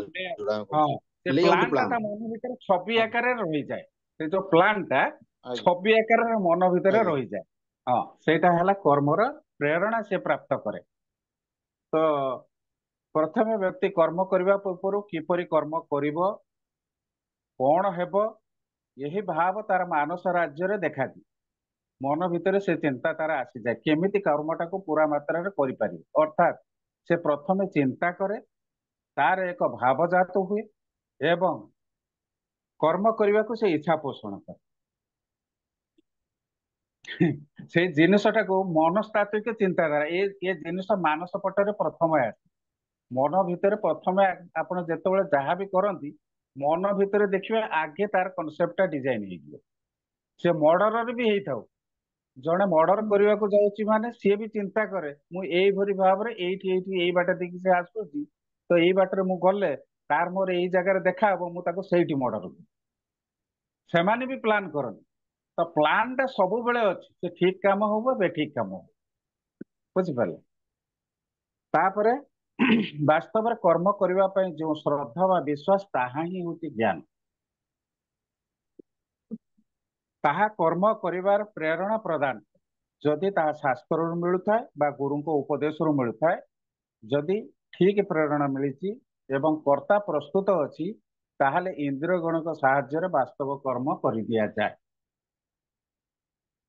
ତେଣୁ କର୍ମର ପ୍ରେରଣା ପ୍ରାପ୍ତ ହେଇ ସାରିଲା ପରେ ଏବଂ କର୍ମର ଜ୍ଞାନ ପ୍ରାପ୍ତ ହେଇ ସାରିଲା ପରେ ଜଣେ ବ୍ୟକ୍ତି ସିଏ ଏବେ କର୍ମ କରିବା ପାଇଁ ପ୍ରସ୍ତୁତ ହେଇଯାଏ। ତେଣୁ ସେ କର୍ମ କେତେବେଳେ କରିବ, କେମିତି କରିବ ନା ତାର ଇନ୍ଦ୍ରିୟ ମାନଙ୍କ ଦ୍ୱାରା ହିଁ ସେ କରିବ। ସମସ୍ତ ଇନ୍ଦ୍ରିୟର କେନ୍ଦ୍ର ହେଲା ମନ ଏବଂ ଲକ୍ଷ୍ୟ ହେଲା କର୍ମ। ଅର୍ଥାତ୍ କର୍ମର ଲକ୍ଷ୍ୟ ସ୍ଥଳରେ ପହଞ୍ଚିବା ହଉଛି ପ୍ରକୃତ କାର୍ଯ୍ୟ।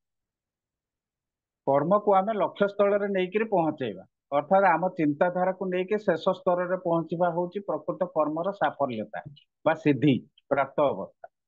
ଯେମିତି ଆଧ୍ୟାତ୍ମିକ ମାର୍ଗରେ ଆମେ କର୍ମ କରି କରି କରି କରି ଭକ୍ତି ସାଧନ କରି କରି କରି କରି ଶେଷରେ ଆମେ ଯାଇକିରି ଭଗବାନଙ୍କର ଆଶ୍ରୟ ଗ୍ରହଣ କରନ୍ତି, ଠିକ ସେମିତି ଭାବରେ ଯେକୌଣସି କର୍ମ କଲେ ମଧ୍ୟ ସେମିତି ଭାବରେ ଆମକୁ କିଛି କଷ୍ଟ ସହିବାକୁ ପଡେ, ତାର ବିଧିକି ପାଳନ କରିବାକୁ ପଡେ ଏବଂ ସେଇ ମାର୍ଗ ଦେଇକିରି ଆମେ କରି କରିକି ଶେଷରେ ଆମେ ଘରଟାକୁ ଚୁଳି ମାରନ୍ତି। ବୁଝିଲା? ହରେ କୃଷ୍ଣ ପ୍ରଭୁଜୀ। ହରେ କୃଷ୍ଣ। ପ୍ରଭୁଜୀ ଦେଖନ୍ତୁ, ଆପଣ ଜ୍ଞାନ ଜ୍ଞେୟମ୍ ଆଉ ଜ୍ଞାତା ଏଇ ଯୋଉ ବିଷୟରେ କହିଲେ ପ୍ରଭୁ, ମୁଁ ଭାବୁଛି ପ୍ରଭୁଜୀ କି ଭୁଲ କି ଠିକ ମୁଁ ଜାଣିନି, କିନ୍ତୁ ଜ୍ଞାନ ନଲେଜ ମାନେ ମନେକର ଦେଖନ୍ତୁ ପ୍ରଭୁ, ଭଗବତ ଗୀତା ଆପଣ ଆମର କ୍ଲାସ ନଉଛନ୍ତି, ଭଗବତ ଗୀତା ହେଲା ଜ୍ଞାନ, ଜ୍ଞାତା ଆପଣ ହଉଛନ୍ତି ଜ୍ଞେୟମ୍, ଆପଣ ଆମକୁ ଶିକ୍ଷା ଦଉଛନ୍ତି, ଆମେ ଆପଣଙ୍କ ଠାରୁ ଯାହା କିଛି ଆପଣ ଶୁଣି ବୁଝି ଇଏ କରୁଛୁ। ଶୁଣ ଆପଣ ବୁଝିପାରିଲେନି, ଆଜ୍ଞା, ବୁଝିପାରିଲେନି କିଏ କଣ ଆପଣ ମୁଁ ମତେ ଭାବିଲି ଯେ ଆପଣ ମତେ କେଉଁ ବୋଲି କହିଲେ ଆଜ୍ଞା ନା ଜ୍ଞାତା, ଆମେ ହଉଛୁ ଜ୍ଞେୟ, ଆପଣ ହଉଛନ୍ତି ଜ୍ଞାତା। ଆଉ ନା କଣ ପ୍ରଭୁ? ନା ଆଉ ନା, ସିଏ ବି ଭୁଲ ହେଲା। ଆଜ୍ଞା, ଜ୍ଞାତା ଯିଏ ଜ୍ଞାନ ଆହରଣ କରେ ସିଏ ହଉଛି ଜ୍ଞାତା। ହଁ ମୁଁ କିନ୍ତୁ ଏଇଟା ହିଁ ବୁଝିଥିଲି ପ୍ରଭୁ, ନା ନା, କିନ୍ତୁ ଏଇଠି ଲେଖା ଆପଣଙ୍କୁ ହେଇଛି, ଆଜ୍ଞା ଏଇଠି ବି ଲେଖା ହେଇଛି ସେ ବିଷୟରେ, ଯିଏ ଜ୍ଞାନ ଆହରଣ କରେ ସିଏ ହଉଛି ଜ୍ଞାତା। ଆଜ୍ଞା ଆଉ ଜ୍ଞାନ କଣ? ଯୋଉ ବିଷୟରେ ଆମେ ଜ୍ଞାନ ପ୍ରାପ୍ତି କରୁଛନ୍ତି ସେଇଟା ହଉଛି ଜ୍ଞାନ। ହଁ ଜ୍ଞେୟ କଣ? ଜ୍ଞେୟ ହଉଛି ଉପଲବ୍ଧ ଜ୍ଞାନଟାକୁ ଜ୍ଞେୟ କୁହାଯାଏ, ଉପଲବ୍ଧ ଓହୋ ଜ୍ଞାନ। ଆଜ୍ଞା ବୁଝିଲେ? ଏଇଠି ଲେଖା ବି ହେଇଛି ସେ ବିଷୟରେ ପୁରାପୁରି, ଲବ୍ଧ ବିଷୟକୁ ଜ୍ଞେୟ କୁହାଯାଏ, ଜ୍ଞାନର ଲକ୍ଷ୍ୟ। ହଁ ବୁଝିଲେ? ହଁ ବୁଝିପାରିଲେ ନା? ଏଠି ଆଜ୍ଞା କ୍ଲିୟର ଲେଖା ହେଇଛି, ଆମେ ତାକୁ ଆମ ମନରୁ କିଛି କହିବାର ନାହିଁ, ମୁଁ ବହି ଭିତରୁ ହିଁ ଦେଖୁଛି କହୁଛି। ଆଜ୍ଞା ତେଣୁ, ହଁ ହଉ, କ୍ଷମା କରିବେ ପ୍ରଭୁ।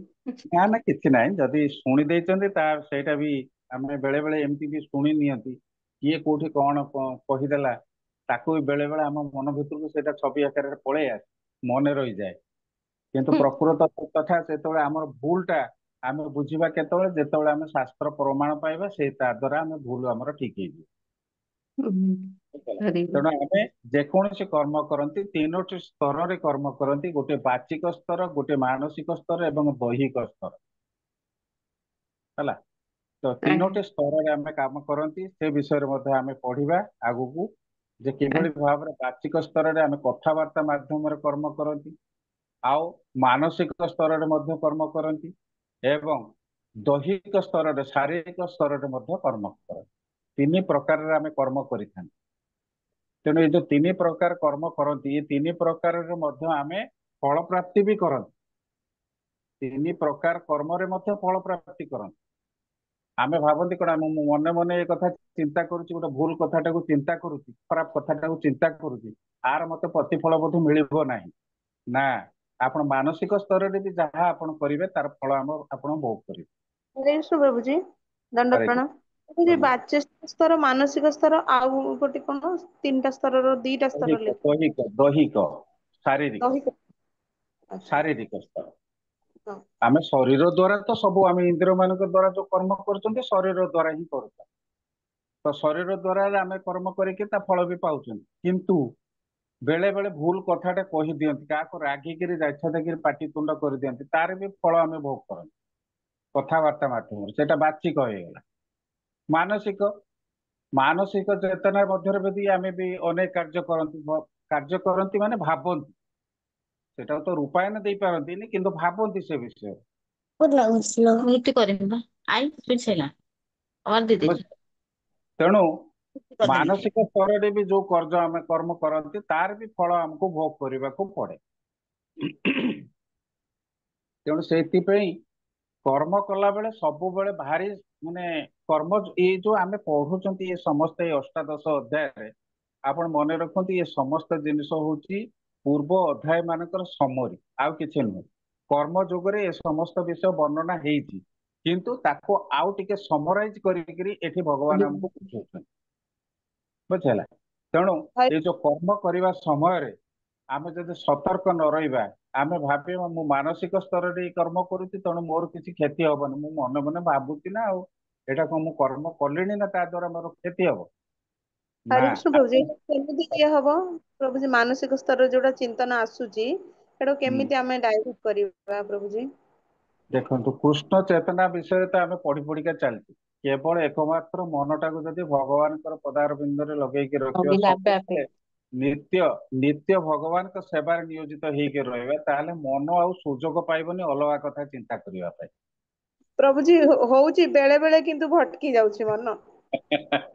ସେ ହବ।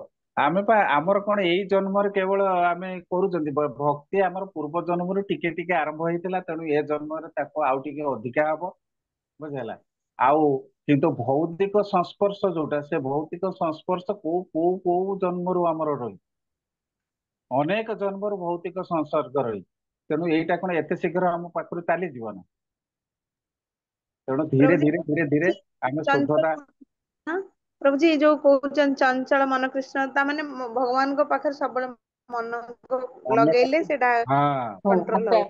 ଆପେ ସବୁବେଳେ ସେଇଥିପାଇଁ କହୁଛି ଆମେ ପଢିବା ବି ଆଗକୁ ସେ ବିଷୟରେ। ଭଗବାନ ସ୍ୱୟଂ କହିଛନ୍ତି ମନଟାକୁ କେମିତି ଆମେ ବାନ୍ଧିକି ରଖିବା।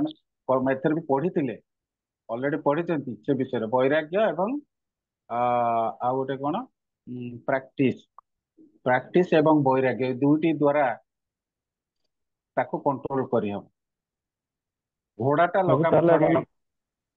ମୁଁ ତ ଚୋର ଯେ ଚୋରି କରିବା ଯାଉଛି ସେ ତ ପ୍ଲାନିଂ କରୁଛି, ବି ଜଣେ ହଁ, ସିଏ ଯଦି ମାନେ ଭାବିଲା ଖାଲି ସେ ବି ସେ ମାନେ ଚୋରି ଦୋଷ କଲା। କରିବା ବିଷୟରେ ଭାବିବା ବି ଭୁଲ, କାରଣ ଏଇଟା ଗୋଟେ ଭୁଲ କର୍ମ। ତେଣୁ ବାଚିକ ମାନସିକ ସ୍ତରରେ ସେ ବିଷୟରେ ଚିନ୍ତା କରିବା ବି ସେଇଟା ଗୋଟେ ଭୁଲ ଅପରାଧ। ବୁଝିହେଲା? ତେଣୁ ମୁଁ ଜଷ୍ଟ କହୁଥିଲି କଣ ହଁ ମନ କଥା। ତ ମନକୁ କଣ୍ଟ୍ରୋଲ କରିବା ପାଇଁ ଆମ ପାଖରେ ଭଗବାନ ଦୁଇଟି ଅସ୍ତ୍ର ଦେଇଛନ୍ତି। ସେ ଅସ୍ତ୍ର ଦୁଇଟି ହେଲା, ଗୋଟେ ହେଲା ପ୍ରାକ୍ଟିସ କରିବା ଏବଂ ଅଭ୍ୟାସ ଏବଂ ବୈରାଗ୍ୟ। ଅଭ୍ୟାସ କଣ ଅଭ୍ୟାସ କରିବେ? ଏଠି ଅଭ୍ୟାସ କଥା ଚିନ୍ତା କଲା ବେଳକୁ ତ ଭକ୍ତି ବହୁତ ବିରାଟ କଥା। ଭକ୍ତି ଯୋଗ ଅଭ୍ୟାସ ପ୍ରଭୁଜୀ, ଆଜ୍ଞା। ମାନେ ନବଦେହ ଭକ୍ତି। ଆମେ ଯଦି ଇନ୍ଦ୍ରିୟ ଗୁଡାକ ହଁ, ଭଗବାନଙ୍କର ମନ ଇଏରେ ଲଗେଇବା, ଭଗବାନଙ୍କ ତାହେଲେ ଠାରେ ଆପେ ଆପେ ମନକୁ ହଁ ଭଗବାନଙ୍କ ଠାରେ ମନଟାକୁ ଲଗେଇବାର ଅଭ୍ୟାସ ଆମକୁ କରିବାକୁ ପଡିବ। କେମିତି ବାନ୍ଧି ହେଇକି ଭଗବାନଙ୍କ ପାଖରେ ରହିବା, ସେଇ ଅଭ୍ୟାସ। ମନ ବାରମ୍ବାର ଡିଆଁ ମାରିକି ପଳେଇ ଯାଉଥିବ ଅଲଗା ଆଡକୁ, ପୁଣି ଆମେ ତାକୁ ଟାଣି ଆଣିକି ଭଗବାନଙ୍କ ପାଖରେ ଲଗେଇବା। ଏଇଟା ହଉଛି ଅଭ୍ୟାସ। ଆଉ ବୈରାଗ୍ୟ କଣ ନା ଭୌତିକ ଜଗତର ଆସକ୍ତିକୁ ରୁ ତ୍ୟାଗ କରିବା ଦୂରେଇବା। ହଉଛି ବୈରାଗ୍ୟ। ସେଥିପ୍ରତି ବୈରାଗ୍ୟ ଭାବ ଆସିବା ଦରକାର। ତ ଏଇପରି ଭାବରେ ଯଦି ଆମେ ବାରମ୍ବାର ତାକୁ ଅଭ୍ୟାସରେ ପରିଣତ କରିଦବା, ଅଟୋମେଟିକାଲି ମନ ବାନ୍ଧି ହେଇକି ରହିବ, କୁଆଡେ ଯିବନି। ଲୋକଙ୍କର ହଉଛି, ଆମର ବି ହବ। ସାଧୁ ସନ୍ଥ ମାନେ ପୁଣି ମନକୁ ବାନ୍ଧିକି ରଖିଛନ୍ତି, ନିଜର ଇନ୍ଦ୍ରିୟ ମାନଙ୍କୁ କଣ୍ଟ୍ରୋଲ କରିଛନ୍ତି। ତେଣୁ ଆମେ କାହିଁ ପାରିବାନି? ଆମେ ବି ଚେଷ୍ଟା କଲେ ସବୁ କିଛି ସମ୍ଭବ। କିନ୍ତୁ ଏଠି ଭଗବାନ ସେଇ ଶ୍ରୀଲ ପ୍ରଭୁପାଦ ଆମକୁ ଏଇ ଭଗବତ ଗୀତାର ଜ୍ଞାନ ମାଧ୍ୟମରେ ଆମକୁ ଜଣାଉଛନ୍ତି ଯେ ଆମେ ଭଗବାନଙ୍କ ପାଦ ପଦ୍ମରେ ଯଦି ଏକଦମ ସରଳ ଭକ୍ତି ଯୋଗ ସାଧନ, ଭକ୍ତି ଯୋଗଟା ଅତ୍ୟନ୍ତ ସରଳ, ସରଳ ଯେକୌଣସି ଲୋକ ତାକୁ କରିପାରିବେ। ତ ଇଏ ଭକ୍ତି ଯୋଗ ସାଧନ ମାଧ୍ୟମରେ ଭଗବାନଙ୍କର ନାମ ଜପ କରିକିରି ଆମେ ନିଶ୍ଚିତ ଭାବରେ ଆମ ମନକୁ ଶାନ୍ତ କରିଦେଇ ପାରିବା। ଚୈତନ୍ୟ ମହାପ୍ରଭୁ ଏକଥା କହିଛନ୍ତି, ମନଟା ଆପେ ଶାନ୍ତ ହେଇଯିବ। ତେଣୁ ମନ ଯୋଉ ବିଭିନ୍ନ ପ୍ରକାର ଭାବରେ ବିଚଳିତ ହଉଛି, ସେ ବିଚଳିତ ଭାବରୁ ସେ ସମ୍ପୂର୍ଣ୍ଣ ଭାବରେ ଦୂରେଇ। ଦୂରେଇ ଯିବ। ବୁଝିଲା? ତେଣୁ ମନକୁ ଆମେ କାବୁ କରିବାକୁ ପଡିବ। ବୁଝି ହେଲା ଏଟା? ଶ୍ଳୋକ ତ ହରେ 19 ନମ୍ବର। କୃଷ୍ଣ। ହରେ 19 ନମ୍ବର ଶ୍ଲୋକ ପଢିବ। ହଁ। ଜ୍ଞାନଂ କର୍ମ च कर्ता च त्रिदैव गुणभेदतः प्रच्यते गुणसङ्ख्याने यथावच्छृणुतान्यपि।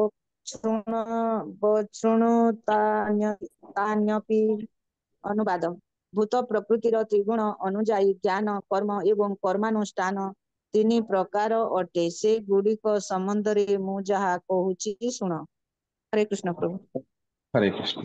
तो आमे से जो ग्राफ टा करथिले से ग्राफ रो लास्ट को आमे पहुंचलेनी आसिगिरी जे कर्म परिवार भेद हमको तीन प्रकार एठी ना दी प्रकार एठी आसिला जे गोटे हला प्रकृतिगत भाव रे आ गोटे होची कर्ता भेद भाव रे आमे वर्तमान ताकू आलोचना करिबा। वर्तमान से गुण भेद विषय रे कहउचंती एठी प्रथम।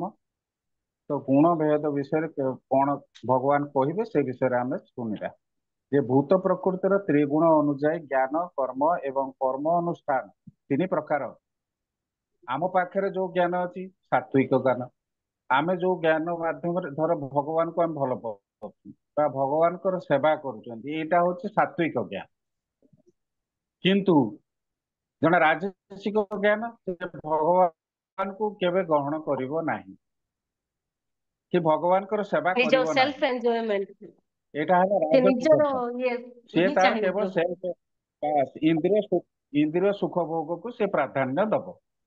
जड़े तामसिक व्यक्ति सी भी सैया सी भगवान को प्रति तार ध्यान धारणा नहीं। सी भगवान को केवल भल पाए अलसुआ ठक बुझल। तेणु ये जो तीन प्रकार भेदरे गुण मानक भेदरे मध्य आम जो आलोचना करुँच कर्म ज्ञान सब गुड़ाक तीन तीन प्रकार हो जाए बुझला। सेटा को आम भगवान बर्तमान आमको बुझेबे जे आम जानी सत्व गुण हूँ आलोकमय एवं सत्य गुण प्रकाशित हेले आम भितर ज्ञान माने आध्यात्मिक चेतना जागरित हुए।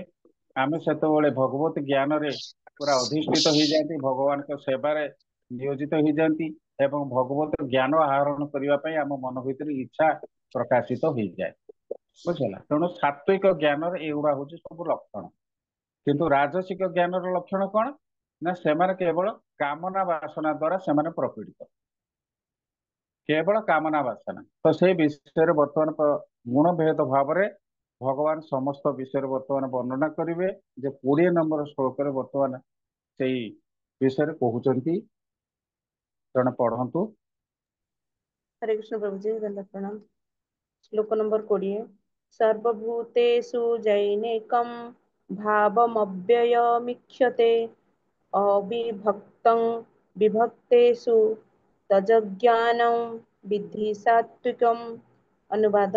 ଯେଉଁ ଜ୍ଞାନ ସାହାଯ୍ୟରେ ପ୍ରତ୍ୟେକ ଅବସ୍ଥିତିରେ ଏକ ଅବିଭକ୍ତ ବା ଅଖଣ୍ଡ ଦିବ୍ୟ ପ୍ରକୃତି ହିଁ ଦୃଷ୍ଟ ହୁଏ, ଯେଉଁ ଜ୍ଞାନ ସାହାଯ୍ୟରେ ସମସ୍ତ ପ୍ରକାରର ବିଭିନ୍ନତାରେ ଏକତା ବା ଐକ୍ୟ ଭାବ ହିଁ ଦୃଷ୍ଟ ହୁଏ, ସେହି ଜ୍ଞାନ ସାତ୍विକ ଜ୍ଞାନ ଅଟେ। ହରେ କୃଷ୍ଣ। हाँ हरे कृष्ण। तो गुण भेद बर्तमान तीन प्रकार ज्ञान कथा बर्तमान भगवान कहते गुण भेद अनुसार अर्थात सत्व गुण रजगुण तम गुण। सत्व रज तम गुण अनुसार आम पाखे ज्ञान हूँ तीन प्रकार। सात्विक ज्ञान कौन, राजसिक ज्ञान कौन, तामसिक ज्ञान कौन से विषय भगवान वर्तमान आलोचना करुँच। तो ये प्रथम श्लोक कहते ज्ञान साहाय्य प्रत्येक अवस्थित एक अविभक्त बा अखंड दिव्य प्रकृति ही दृष्ट हुए। जो ज्ञान साहाय्य समस्त प्रकार विभिन्नतार एकता बा ऐक्य भाव ही सृष्टि हुए से ही ज्ञान को सात्विक ज्ञान कह। अर्थात आम जानी 84 लक्ष जीव जोनि जिते जीव अच्छा समस्त होती भगवान अंश समस्ते भगवान अंश एवं भगवान स्वयं परमात्मा रूप में प्रत्येक जीव हृदय से अवस्थान कर बुझला। तेणु से परमात्मा को जड़े जोगी तार जोग साधना माध्यम कौन देखे जोग साधना माध्यम जो जोगरे सिद्धि लाभ करे से देखे प्रत्येक जीव को अंतर भितर गोटे आत्मा रही परमात्मा मध्य रही आत्मा परमात्मा उभय रही जीव हृदय भितर केवल मनीष नुहे प्रत्येक जीव हृदय भितर दुई जन जाक अवस्थान करते से समस्त भीतर से आत्मा परमात्मा को दर्शन लाभ करे। ଏବଂ ସିଏ ସର୍ବ ଜୀବ ମାନଙ୍କୁ ମଧ୍ୟ ଭଗବାନଙ୍କ ଠାରେ ଦର୍ଶନ ଲାଭ କରେ। ସବୁ ଜୀବ ମାନଙ୍କୁ ବି ସିଏ ଭଗବାନଙ୍କ ଠାରେ ଦର୍ଶନ କରେ। ତେଣୁ ଏଇଟା ହଉଛି ଐକ୍ୟ ଭାବ, ଅର୍ଥାତ୍ ପ୍ରତ୍ୟେକ ଜୀବଙ୍କ ଭିତରେ ସମାନ ଭାବରେ ସେଇ ଏକ ପରମାତ୍ମାକୁ ଦର୍ଶନ ଲାଭ କରିବା, ଏଇଟା ହଉଛି ଗୋଟେ ଐକ୍ୟ ଭାବ। ସେ ଭଗବାନ ହଉଛନ୍ତି ଏକ, ସେ ଏକରୁ ନିଜକୁ ବିସ୍ତାର କରିକି ଅନେକ ହେଇଛନ୍ତି, ଏକରୁ ବିସ୍ତାର କରିକି ନିଜେ ଅନେକ ହେଇଛନ୍ତି ଏବଂ ଅନେକ ଭିତରେ ମଧ୍ୟ ସେ ଏକ ଅଛନ୍ତି। ବୁଝନ୍ତୁ, ଏକକୁ ଅନେକ ହେଇଛନ୍ତି, ଅନେକ ମଧ୍ୟ ଏକରେ ଅଛନ୍ତି। ତ ଭଗବାନଙ୍କ ଠାରେ ସମସ୍ତ ଜୀବଙ୍କୁ ଆମେ ଦର୍ଶନ କରୁଛନ୍ତି। ଯୋଗୀ ସେ କଣ ଦର୍ଶନ କରେ? ଯେ ଭଗବାନଙ୍କ ଭିତରେ ସେ ସମସ୍ତ ଜୀବଙ୍କୁ ଦେଖେ, ସମସ୍ତ ଜୀବଙ୍କୁ ନିଜ ହୃଦୟ ମଧ୍ୟରେ ବି ଦେଖେ। କାରଣ ଏଠି ଆତ୍ମା ଅଲଗା ନୁହେଁ, ଆତ୍ମା ପରମାତ୍ମା ସବୁ ଆମ ହୃଦୟ ଭିତରେ ଅଛନ୍ତି। ତେଣୁ ଜଣେ ସାଧନାରେ ଯେତେବେଳେ ସିଦ୍ଧି ଲାଭ କରେ, ସମସ୍ତ ଜୀବ ମାନଙ୍କୁ ସେ ନିଜ ହୃଦୟ ଭିତରେ ବି ଦେଖେ ଏବଂ ଭଗବାନଙ୍କୁ ମଧ୍ୟ ଦର୍ଶନ କରେ ଯେ ପରମାତ୍ମା ସ୍ୱୟଂ ଆମ ହୃଦୟ ଭିତରେ ଅଛନ୍ତି। ବୁଝିହେଲା? ତେଣୁ ସେ ପ୍ରତ୍ୟେକ କୁକୁର ବିଲେଇ କତରୁ ଆରମ୍ଭ କରି ପ୍ରତ୍ୟେକ ଜୀବଙ୍କ ଭିତରେ ସେ ଦର୍ଶନ କରେ ପରମାତ୍ମା। ଏଇଟା ହଉଛି ଐକ୍ୟ ଭାବ। ଜଣେ ସତ୍ୱ ଗୁଣୀ ବ୍ୟକ୍ତି ସେ ପ୍ରତ୍ୟେକ ଜୀବଙ୍କ ଠାରେ ସେ ଏକ ପରମାତ୍ମାଙ୍କୁ ହିଁ ଦର୍ଶନ ଲାଭ କରେ। ଏଠି ଦ୍ୱିତୀୟ ନାସ୍ତି। ବୁଝି ହଉଛି? ବୁଝିହେଲା ନା ବୁଝିହେଲାନି? ବୁଝିଗଲା। ବୁଝିହେଲା ତ? ତ ଏଇ କଥା ଆଜ୍ଞା। ଏଠି ବର୍ଣ୍ଣନା କରାହେଇଛି ଯେ ଅବିଭକ୍ତ ବା ଅଖଣ୍ଡ ଦିବ୍ୟ ପ୍ରକୃତି କି ଦୁଷ୍ଟ ହୁଏ ଅଖଣ୍ଡ ଭାବରେ, ଅର୍ଥାତ ଏକ। ସେ ଭାଗ ଭାଗ ହୁଅନ୍ତି ନାହିଁ। ଭଗବାନ ଏଠି କେବେ ଭାଗ ଭାଗ ହୁଅନ୍ତିନି। ଆମେ କହିବା 84 ଲକ୍ଷ ଜୀବ ଦୁନିଆରେ ଭଗବାନ ପରମାତ୍ମା ରୂପରେ ଯେତେବେଳେ ରହନ୍ତି ସେ ନିଜକୁ ବୋଧେ ଭାଗ ଭାଗ କରିଦିଅନ୍ତି ନା, ଅଖଣ୍ଡ ଭାବରେ ସେ ଅବସ୍ଥିତ। ତାଙ୍କର ସତ୍ତାରେ କେବେ ପରିବର୍ତ୍ତନ ହୁଏ ନାହିଁ। ସେ ଯେମିତି ଅଛନ୍ତି ସେମିତି ବିରାଜମାନ କରନ୍ତି ପ୍ରତ୍ୟେକ ହୃଦୟ ଭିତରେ। ବୁଝିହେଲା? ତ ଅବିଭକ୍ତ ବା ଅଖଣ୍ଡ ଭାବରେ ସେ ଦୁଷ୍ଟ ହୁଅନ୍ତି। ଆଉ ଯେଉଁ ଜ୍ଞାନ ସାହାଯ୍ୟରେ ସମସ୍ତ ପ୍ରକାର ବିଭିନ୍ନତାରେ ଏକତା ବି ଐକ୍ୟ ଭାବ ହିଁ ଦୃଷ୍ଟି ହୁଏ। ଐକ୍ୟ ଭାବ ଯୋଉଟା ମୁଁ କହିଲି, ଏକରୁ ଅନେକ, ଅନେକରୁ ଏକ। ଭଗବାନ ଏକ, ସେଇଟାକୁ ଆମେ ଜ୍ଞାନ ଦ୍ୱାରା ହିଁ ବୁଝିପାରିବା। ଭଗବାନ ହଉଛନ୍ତି ଏକ, ପରମାତ୍ମା ଏକ। ବୁଝିହେଲା? ସମସ୍ତ ଜୀବ ମାନଙ୍କ ଭିତରେ ଥିଲେ ମଧ୍ୟ ସେ ଏକ ଅଟନ୍ତି, ସେ ଦ୍ୱିତୀୟ ନୁହନ୍ତି। କିନ୍ତୁ ଜୀବାତ୍ମା ଅନେକ, ଏଇଟା ମନେ ରଖନ୍ତୁ। ଯେତେ ଜୀବ ଅଛନ୍ତି ସମସ୍ତଙ୍କ ଭିତରେ ଆତ୍ମା ରହିଛି। ତେଣୁ ଜୀବାତ୍ମା ଅନେକ କିନ୍ତୁ ପରମାତ୍ମା ମାତ୍ର ଏକ। ସେ ଏକ ଅବିଭକ୍ତ ଭାବରେ ସମସ୍ତଙ୍କ ଠାରେ ହିଁ ବିଦ୍ୟମାନ। ସେଇଟା ହଉଛି ଐକ୍ୟ ଭାବ। ଏଠି ବୁଝା ହେଇଛି ସେ ବିଷୟରେ ଯେ ଯେଉଁ ବ୍ୟକ୍ତି ପ୍ରତ୍ୟେକ ପ୍ରାଣୀ ଠାରେ, ଦେବତା ହେଉ ବା ମାନବ ହେଉ ବା ମାନବେତର ପ୍ରାଣୀ ହେଉ, ପଶୁ ହେଉ ବା ପକ୍ଷୀ ହେଉ, ଜଳଚର ପ୍ରାଣୀ ହେଉ ବା ଉଦ୍ଭିଦ ହେଉ, ପ୍ରତ୍ୟେକଙ୍କ ଠାରେ ଏକ ଦିବ୍ୟ ଆତ୍ମାକୁ ଦର୍ଶନ କରେ, ସେ ବ୍ୟକ୍ତି ସାତ୍विକ ଜ୍ଞାନର ଅଧିକାରୀ ଅଟେ। ବୁଝିହେଲା? ଜଣେ ଯେତେବେଳେ ସିଦ୍ଧି ଲାଭ କରେ ସେ ଏଇଟାକୁ ଦେଖେ, ଆମେ ଦେଖିପାରିବାନି। ଆମ ଭିତରେ ସେ ଭାବନା ଆସିନି ଏତେବେଳେ ପର୍ଯ୍ୟନ୍ତ, ଆମେ ସେ ସ୍ତରରେ ପହଞ୍ଚି ନାହିଁ। କିନ୍ତୁ ଯୋଉମାନେ ସାଧନାରେ ସିଦ୍ଧି ଲାଭ କରୁଛନ୍ତି ସେଇମାନେ ହିଁ ଦର୍ଶନ କରନ୍ତି। ସେମାନେ ପୁରା ଦେଖି ଦିଅନ୍ତି ଯେ ପରମାତ୍ମା ପ୍ରତ୍ୟେକ ଜୀବଙ୍କ ହୃଦୟ ଭିତରେ ଅଛନ୍ତି। ଯଦିଓ ବିଭିନ୍ନ ପ୍ରକାର ଜୀବ ସେମାନଙ୍କର ପ୍ରାରବ୍ଧ କର୍ମବଶତଃ ବିଭିନ୍ନ ପ୍ରକାର ଶରୀର ଧାରଣ କରିଥାନ୍ତି, ତଥାପି ପ୍ରତ୍ୟେକଙ୍କ ଠାରେ ଏକ ଦିବ୍ୟ ଆତ୍ମା ବିଦ୍ୟମାନ। ଏଠି ଶରୀରଗତ ଭାବରେ ଡିଫରେନ୍ସ ଥାଇପାରେ, ଶାରୀରିକ ଡିଫରେନ୍ସ ରହିବ। ସାପ, ବେଙ୍ଗ, ମଣିଷ, ହାତୀ, ବାଘ, ଭାଲୁ ଯେତେ ହୁଅନ୍ତୁ, ଏଠି ଶରୀରଟା ଅଲଗା କିନ୍ତୁ ଆତ୍ମା ଏକ। ବୁଝିହେଲା? ସପ୍ତମ ଅଧ୍ୟାୟରେ ସେଇ ବିଷୟରେ କୁହାଯାଇଛି ପରମେଶ୍ୱର ପରା ପ୍ରକୃତି ଯୋଗୁଁ ପ୍ରତ୍ୟେକ ଜୀବ ଠାରେ ଜୀବନୀ ଶକ୍ତି ପ୍ରକାଶିତ ହୋଇଛି। ଏହିପରି ସେହି ପରା ପ୍ରକୃତି ବା ଉଚ୍ଚ ପ୍ରକୃତି, ସେହି ଜୀବନୀ ଶକ୍ତି ପ୍ରତ୍ୟେକଙ୍କ ଠାରେ ଦେଖିବା ଅର୍ଥ ହେଉଛି ସତ୍ୟ ଗୁଣରେ ଅବସ୍ଥାନ କରିବା। ଯେ ପରମାତ୍ମାକୁ ଯିଏ ଦର୍ଶନ କରେ, ପ୍ରତ୍ୟେକ ଜୀବଙ୍କ ଭିତରେ ସେ ଏକ ପରମାତ୍ମା, ଏକ ଆତ୍ମା, ତାଙ୍କୁ ଯିଏ ଦର୍ଶନ କରେ ସେ ପ୍ରକୃତରେ ସତ୍ୟ ଗୁଣରେ ଅବସ୍ଥାନ କରିଥାଏ। ସତ୍ୟ ଗୁଣୀ ହିଁ ଏ ଜିନିଷ ଅନୁଭୂତି କରିପାରନ୍ତି, ଅନ୍ୟ କେହି କରିପାରିବେ ନାହିଁ। ଯଦିଓ ଶରୀର ବିନାଶଶୀଳ ତଥାପି ସେ ଜୀବନ ଶକ୍ତି ଅବିନାଶୀ ଅଟେ। କେବଳ ଶରୀର ସମ୍ବନ୍ଧରେ ହିଁ ବିଭିନ୍ନତା ପରିଲକ୍ଷିତ ହୁଏ, କାରଣ ବଦ୍ଧ ଜୀବନରେ ଭୌତିକ ସ୍ଥିତିରେ ଅନେକ ପ୍ରକାର ରୂପ ବା ଶରୀର ଅଛି। ତେଣୁ ସେଗୁଡିକ ବିଭିନ୍ନ ବୋଲି ପ୍ରତୀତ ହୁଅନ୍ତି। ଏ ପ୍ରକାର ନିର୍ବିଶେଷ ଜ୍ଞାନ ପରିଣାମତଃ ଆତ୍ମାनुभୂତି ଲାଭ ଆଡକୁ ନେଇଯାଏ। ତ ଏଇଟା ହଉଛି ସାଂଖ୍ୟ ଯୋଗ ଦର୍ଶନ। ତେଣୁ ସାଂଖ୍ୟ ଯୋଗର କିଛି ସାରାଂଶ ଏଠି ପ୍ରଦାନ କରାଯାଇଛି ଯେ ଜଣେ ଆତ୍ମାनुभୂତିଶୀଳ ବ୍ୟକ୍ତି ସେଇ କେବଳ ଏ ଜିନିଷକୁ ଉପଲବ୍ଧି କରିପାରିବେ ଯେ ଶରୀରଗତ ଭାବରେ ଜୀବମାନେ ବିଭିନ୍ନ ହେଇପାରନ୍ତି, କିନ୍ତୁ ଆତ୍ମା ଦୃଷ୍ଟିରୁ ଆମେ ଯଦି ଦେଖିବା ସମସ୍ତଙ୍କ ଭିତରେ ସେଇ ଗୋଟିଏ ଆତ୍ମା ହିଁ ବିରାଜମାନ କରନ୍ତି। ବୁଝିହେଲା? ତେଣୁ ଭୌତିକ ସ୍ଥିତିରେ ବିଭିନ୍ନତା ଦେଖାଯାଇପାରେ, କିନ୍ତୁ ଆଧ୍ୟାତ୍ମିକ ଚେତନା ଦୃଷ୍ଟିରୁ ଭଗବାନ ହଉଛନ୍ତି ଏକ। ପରବର୍ତ୍ତୀ ଶ୍ଲୋକ। हरे कृष्ण। श्लोक 21। पृथक् तेन तु यज्ञानं नानाभावान् पृथग् विधान् वेति सर्वेषु भूतेषु तज्जत् ज्ञानं विधिराजसम्। ଯେଉଁ ଜ୍ଞାନ ବଳରେ ବିଭିନ୍ନ ଜୀବଙ୍କୁ ବିଭିନ୍ନ ରୂପରେ ବା ବିଭିନ୍ନ ଶରୀର ଧାରଣ କରିଥିବା ରୂପରେ ଦେଖାଯାଏ, ସେ ଜ୍ଞାନ ରାଜସିକ ଜ୍ଞାନ ଅଟେ। ହରେ କୃଷ୍ଣ। ଏ ଜ୍ଞାନ ହଉଛି ରାଜସିକ ଜ୍ଞାନ। ତ ଏଠି ରାଜସିକ ଜ୍ଞାନ ବିଷୟରେ ଏ ଶ୍ଲୋକରେ ଭଗବାନ ବୁଝଉଛନ୍ତି ଯେ ରାଜସିକ ବ୍ୟକ୍ତି ମାନେ ଯୋଉମାନଙ୍କର ଚେତନା ରଜଗୁଣ ଦ୍ଵାରା ପ୍ରଭାବିତ, ସେ ବ୍ୟକ୍ତି ମାନେ କଣ ଦେଖନ୍ତି ନା ସେମାନେ ଜୀବକୁ ଶରୀରଗତ ଭାବରେ ଡିଫରେଣ୍ଟ ଦେଖନ୍ତି। ଏଇଟା ଗୋଟେ ସାପୁଟେ, ଏଇଟା ଗୋଟେ ବେଙ୍ଗଟେ, ଏଇଟା ମଣିଷ, ଏଇଟା କୁକୁର, ଏଇଟା ଭାଲୁ, ଏଇଟା ବାଘ। ବୁଝିହେଲା? ତ ଏଇପରି ଭାବରେ ସେମାନେ ଦର୍ଶନ କରନ୍ତି। ସେମାନେ କେବେ ଭାବନ୍ତିନି ଆଙ୍କ ଭିତରେ ଗୋଟେ ଚେତନ ଶକ୍ତି ଅଛି ବା ପ୍ରାଣ ଶକ୍ତି ଅଛି ବା ପରମାତ୍ମା ବା ଆତ୍ମା ତାଙ୍କ ଭିତରେ ବିରାଜମାନ କରିଛନ୍ତି, ସେ କଥାକୁ ସେ ବିଶ୍ୱାସ କରନ୍ତି। ସେ ଭାବନ୍ତି ଏ ଭୌତିକ ଜଗତରେ ଜୀବଗଣ ତାଙ୍କର କର୍ମ ହେତୁ ଜନ୍ମଗ୍ରହଣ କରିଛନ୍ତି ଠିକ, କିନ୍ତୁ ସେମାନଙ୍କ ଭିତରେ ଆତ୍ମା ନାହିଁ, ଅନାତ୍ମା।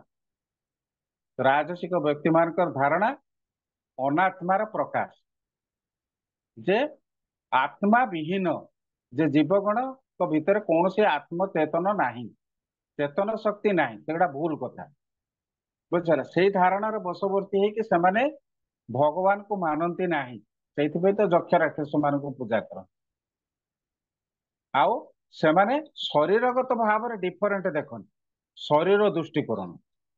ସାପ, ବେଙ୍ଗ, ମଣିଷ, ବାଘ, ଭାଲୁ ଏଇଭଳି ଭାବରେ ବିଭିନ୍ନ ପ୍ରକାର ଚେତନା ତାଙ୍କ ଭିତରେ ଆସେ ଯେ ଏମାନଙ୍କ ଭିତରେ ଶରୀରଗତ ଡିଫରେନ୍ସ ଅଛି, ଆତ୍ମା ବୋଲି କିଛି ଜିନିଷ ନାହିଁ। ବୁଝିହେଲା? ଆତ୍ମା, ଶରୀର ହଉଛି ଆତ୍ମା। ସେମାନେ ଭାବନ୍ତି ଶରୀରଟା ହଉଛି ଆତ୍ମା।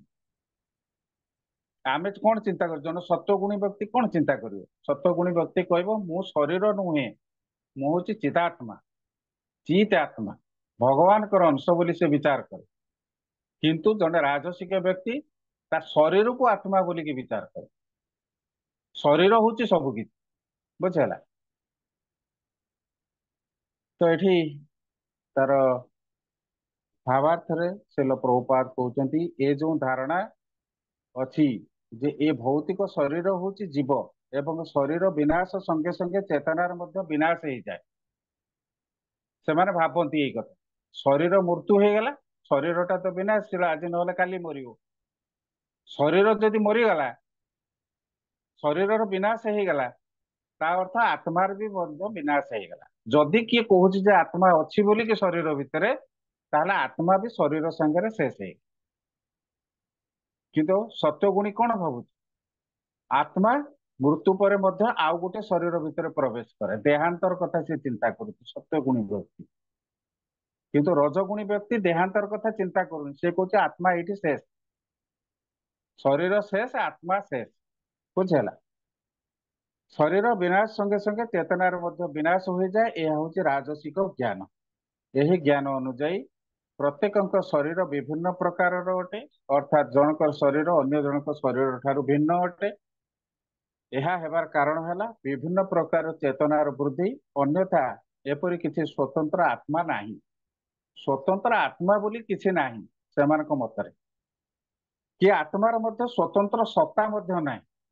କିନ୍ତୁ ସତ୍ୱଗୁଣୀ ବ୍ୟକ୍ତି ସେ ଆତ୍ମାର ସତ୍ତା ଅଛି ବୋଲିକି ବିଶ୍ୱାସ କରେ।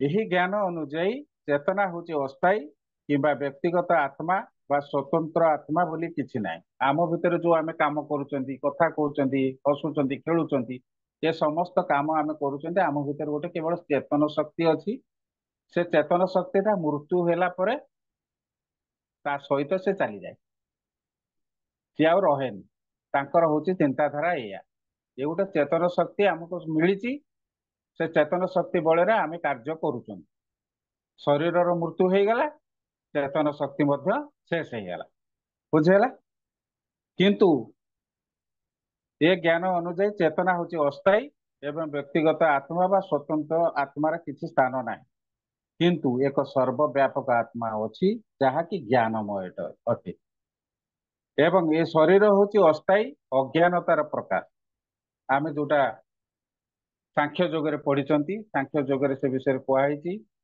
जे ये शरीरटा होची अस्थायी जड़ शरीर एटा मृत शरीर एटार कौन सी वास्तवता ना किंतु आत्मा सब बेले अच्छी आत्मा अविनाशी आत्मा अमर शाश्वत चिरंतन आत्मार केबे विनाश हो पारे ना एक आम सांख्य जोगरे पढ़ी आसी बुझेगा तेणु सत्वगुणी व्यक्ति सब बेले आत्मार स्थिति संबंध में ज्ञान आहरण करे एवं आत्मार उन्नति निमित्त ही चिंता करे किंतु जड़े भौतिकवादी व्यक्ति जी राजसिक चिंताधारा थाए से सब बेले शरीर संबंधी चिंताधारा तार कार्य करे शरीर केमती खुशी शरीर केमती भल रुझेगा से चिंता प्रकट करे किंतु आत्मा विषय से सचेतन नुह क्या आत्मा को सहित माने बुझे ये शरीर हूँ अस्थायी अज्ञानतार प्रकाश किंबा शरीर व्यतीत कौन स्वतंत्र जीवात्मा बा परमात्मा ना एक राजसिक व्यक्ति माने ही धारणा करती तेणु ये सब धारणा हूँ राजसिक चेतनार फल अटे राजसिक ज्ञान ये हूँ राजसिक व्यक्ति मानकर ज्ञान ये ज्ञान परवर्ती तामसिक व्यक्ति मानकर ज्ञान विषय वर्णना कराई परवर्ती 22 नंबर श्लोक पढ़ंतु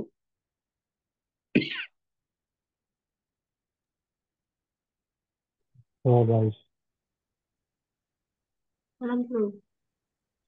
पढ़ंतु 22 जतु 22 कृष्ण वदे कस्मिन् कार्य शक्तम हेतुकुम अतत्वार्थवद कल्पम अतत्वार्थवदल्पम च तस्मात् समुदाहृतम अनुवाद एवं जो ज्ञान द्वारा व्यक्ति गोटे कार्य एकमात्र कार्य बोली भावी वास्तव ज्ञान लाभ न करी से आसक्त हो पड़ी थाए एवं जहा कि अति स्वल्प ज्ञान अटे से ज्ञान तामसिक ज्ञान अटे हरे कृष्ण तो आम आरंभ जानी तामसिक व्यक्ति माने अज्ञानी तामसिक व्यक्ति माने हलो अज्ञानी अल्प बुद्धि संपन्न से अज्ञानतार अंधकार भितर से सब बेले पड़िकी रही था प्रकृत ज्ञान धारणा से न थाए तामसिक व्यक्ति मानकर तेणु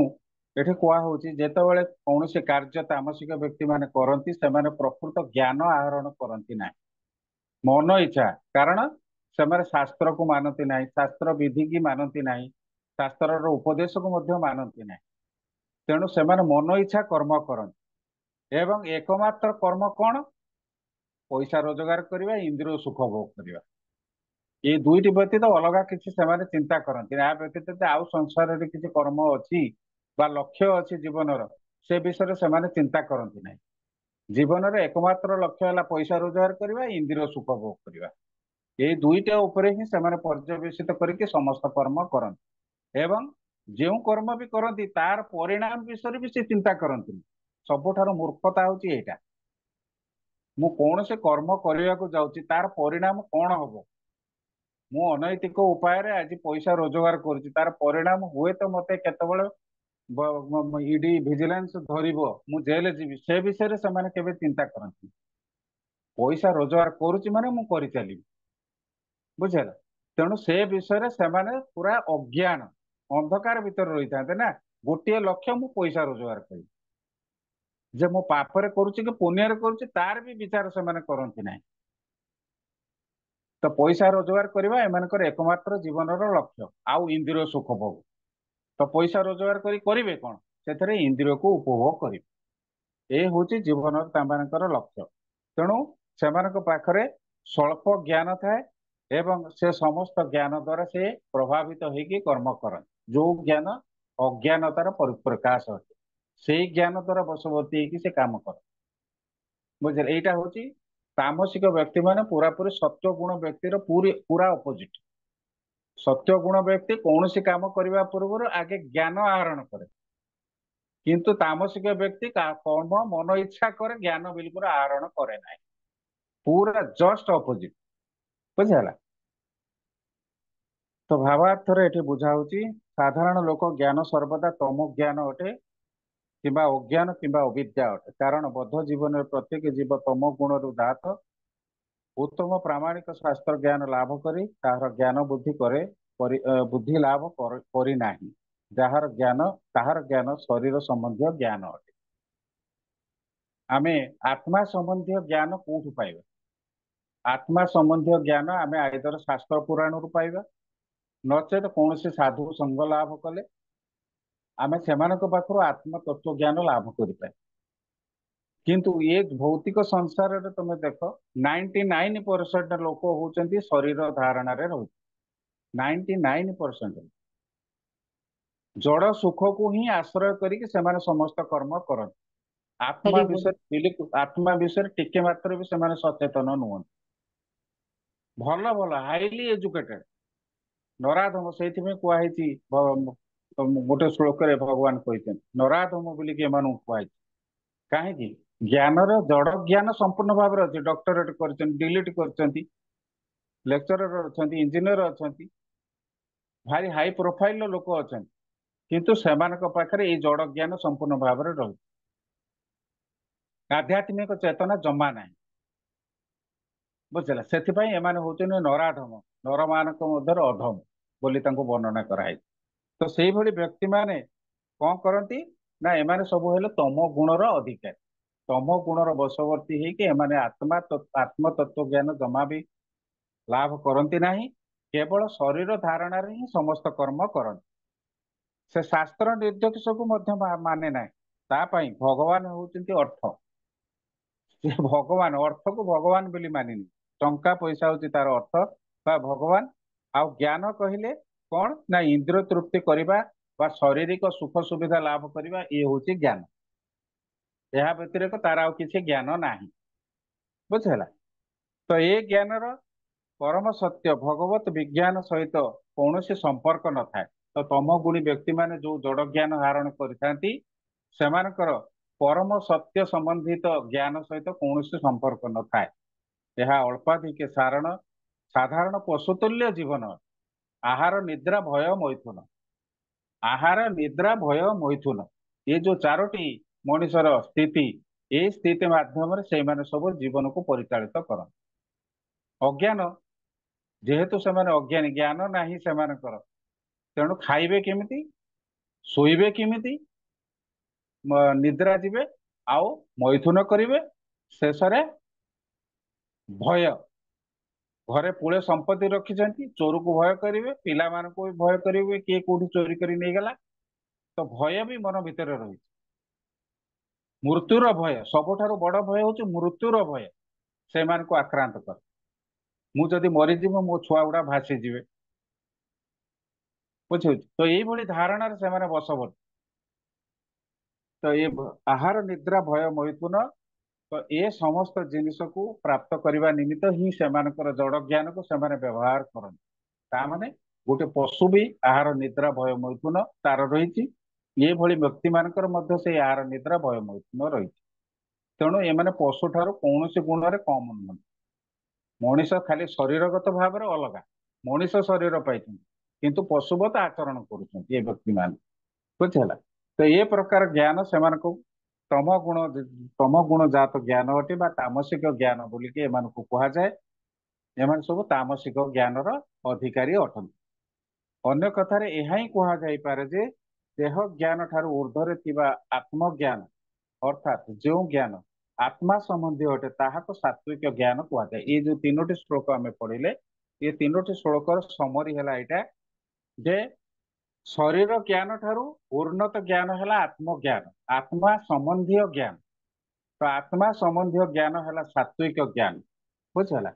ଯେଉଁ ଜ୍ଞାନ ବିଭିନ୍ନ ପ୍ରକାର ସତ୍ୟ ବାହାର କରୁଛି ଏବଂ ପାର୍ଥିବ ଯୁକ୍ତି ତର୍କ ବଳରେ ଉପସ୍ଥାପନା ହେଉଛି ମାନସିକ ଚିନ୍ତନ ଦ୍ୱାରା ପ୍ରକାଶିତ ହୁଏ, ତାକୁ ରାଜସିକ ଜ୍ଞାନ କୁହାଯାଏ। ଆଜେ ବାଜେ କଥା କହିବା, ପ୍ରଜଳ୍ପ କରିବା, ଯୁକ୍ତି ତର୍କ, ମୁଁ କହିବି ଭଗବାନ ଅଛନ୍ତି, ସେ କହିବେ ଭଗବାନ ନାହାନ୍ତି, ଆମେ ଭଗବାନଙ୍କୁ ମାନୁନା, ବୁଝିଲା, ଏଇଟା ଗୋଟେ ଯୁକ୍ତି ତର୍କ ଷ୍ଟେଜ, ବୁଝିଲା। ତେଣୁ ଏଇଭଳି ଚିନ୍ତାଧାରା ଯୋଉମାନଙ୍କର ଅଛି ସେମାନେ ହଉଛନ୍ତି ରାଜସିକ ଜ୍ଞାନର ଅଧିକାରୀ, ଏବଂ ଯେଉଁ ଜ୍ଞାନ କେବଳ ଏବଂ ଶରୀର ସୁସ୍ଥ ବା ଆରାମ ଦେବାକୁ ଶିଖାଏ ତାହା ହଉଛି ତାମସିକ ଜ୍ଞାନ। ଶରୀର ସମ୍ବନ୍ଧୀ ଜ୍ଞାନ, ଶରୀରକୁ ସୁଖରେ ରଖିବା, ଖାଇବା ପିଇବା, ଏକ୍ସରସାଇଜ କରିବା, ଏଇ ଟାବଲେଟ ଖାଇଲେ ଦେହକୁ ଏଇ ଭିଟାମିନ ମିଳିବ, ଏଇଭଳିଆ ଚିନ୍ତାଧାରା ସବୁ ଲୋକମାନଙ୍କର ଅଛି। କଣ ଡେଫିସିଏନ୍ସି ରହିଛି, କାହିଁକି ମୋ ଗୋଡ ବିନ୍ଧୁଛି, ସାଙ୍ଗେ ସାଙ୍ଗେ ଡାକ୍ତରକୁ ଦେଖେଇ ମେଡିସିନ ଖାଇବା, ମାନେ ଶରୀର ସମ୍ବନ୍ଧୀ ଏତେ ସେମାନେ ସତର୍କ, ମାନେ କିଛି ଯଦି ଶରୀରର ଅସୁବିଧା ହେଲା ସାଙ୍ଗେ ସାଙ୍ଗେ ଡାକ୍ତର ପରାମର୍ଶ ନେବେ, ଶରୀରଟା ସୁସ୍ଥ ରହୁ। କିନ୍ତୁ ଶରୀରକୁ କିଏ ବଞ୍ଚେଇକି ରଖିଛି ତା ବିଷୟରେ ସେମାନଙ୍କର ଚେତନା ନାହିଁ, କାହା ଦ୍ୱାରା ସେ ବଞ୍ଚିଛନ୍ତି ସେ ବିଷୟରେ ବି ଚିନ୍ତା କରନ୍ତି ନାହିଁ, ବୁଝିଲ। ତେଣୁ ଆତ୍ମଜ୍ଞାନ ରାଜସିକ ବ୍ୟକ୍ତି, ତମ ଗୁଣ ବ୍ୟକ୍ତି, ଏମାନଙ୍କର ଆତ୍ମଜ୍ଞାନ ନାହିଁ, ସେ ବିଷୟରେ ସେମାନେ ଚିନ୍ତା କରନ୍ତି ନାହିଁ, କେବଳ ଶରୀର ସମ୍ବନ୍ଧୀ ଚିନ୍ତା। ହରେ କୃଷ୍ଣ। ପରବର୍ତ୍ତୀ ଶ୍ଲୋକ।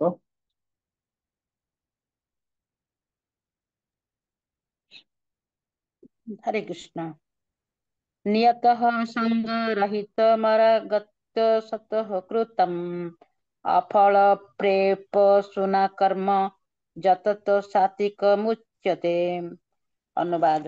ଯେଉଁ କର୍ମ କର୍ତ୍ତବ୍ୟ ଅନୁରୋଧରେ ଅନ୍ୟସକ୍ତ ଭାବରେ ରାଗ ଦୋଷ ଠାରୁ ଊର୍ଧ୍ୱରେ ରହି ନିଷ୍କାମ କର୍ମ ସମ୍ପାଦନ କରେ ତାହାକୁ ସାତ୍ବିକ କର୍ମ କୁହାଯାଏ।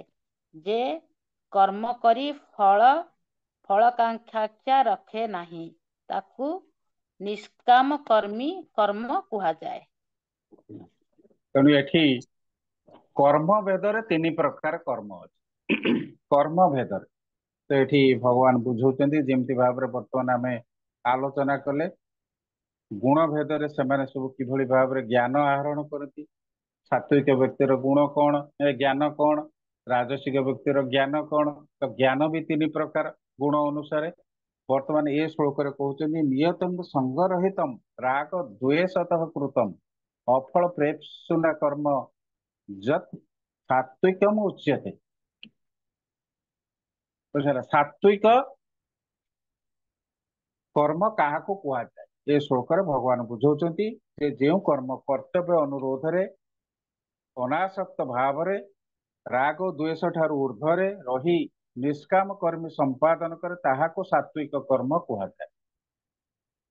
ତ ଏଇଠି ସବୁ କଥା ସେ ଲେଖିଦେବେ, ଯେଉଁ କର୍ମ କର୍ତ୍ତବ୍ୟ ଅନୁରୋଧରେ କରାଯାଏ, ଅର୍ଥାତ୍ କର୍ତ୍ତବ୍ୟ ଦୃଷ୍ଟିରୁ କରାଯାଏ, କର୍ତ୍ତବ୍ୟ ଦୃଷ୍ଟିରୁ।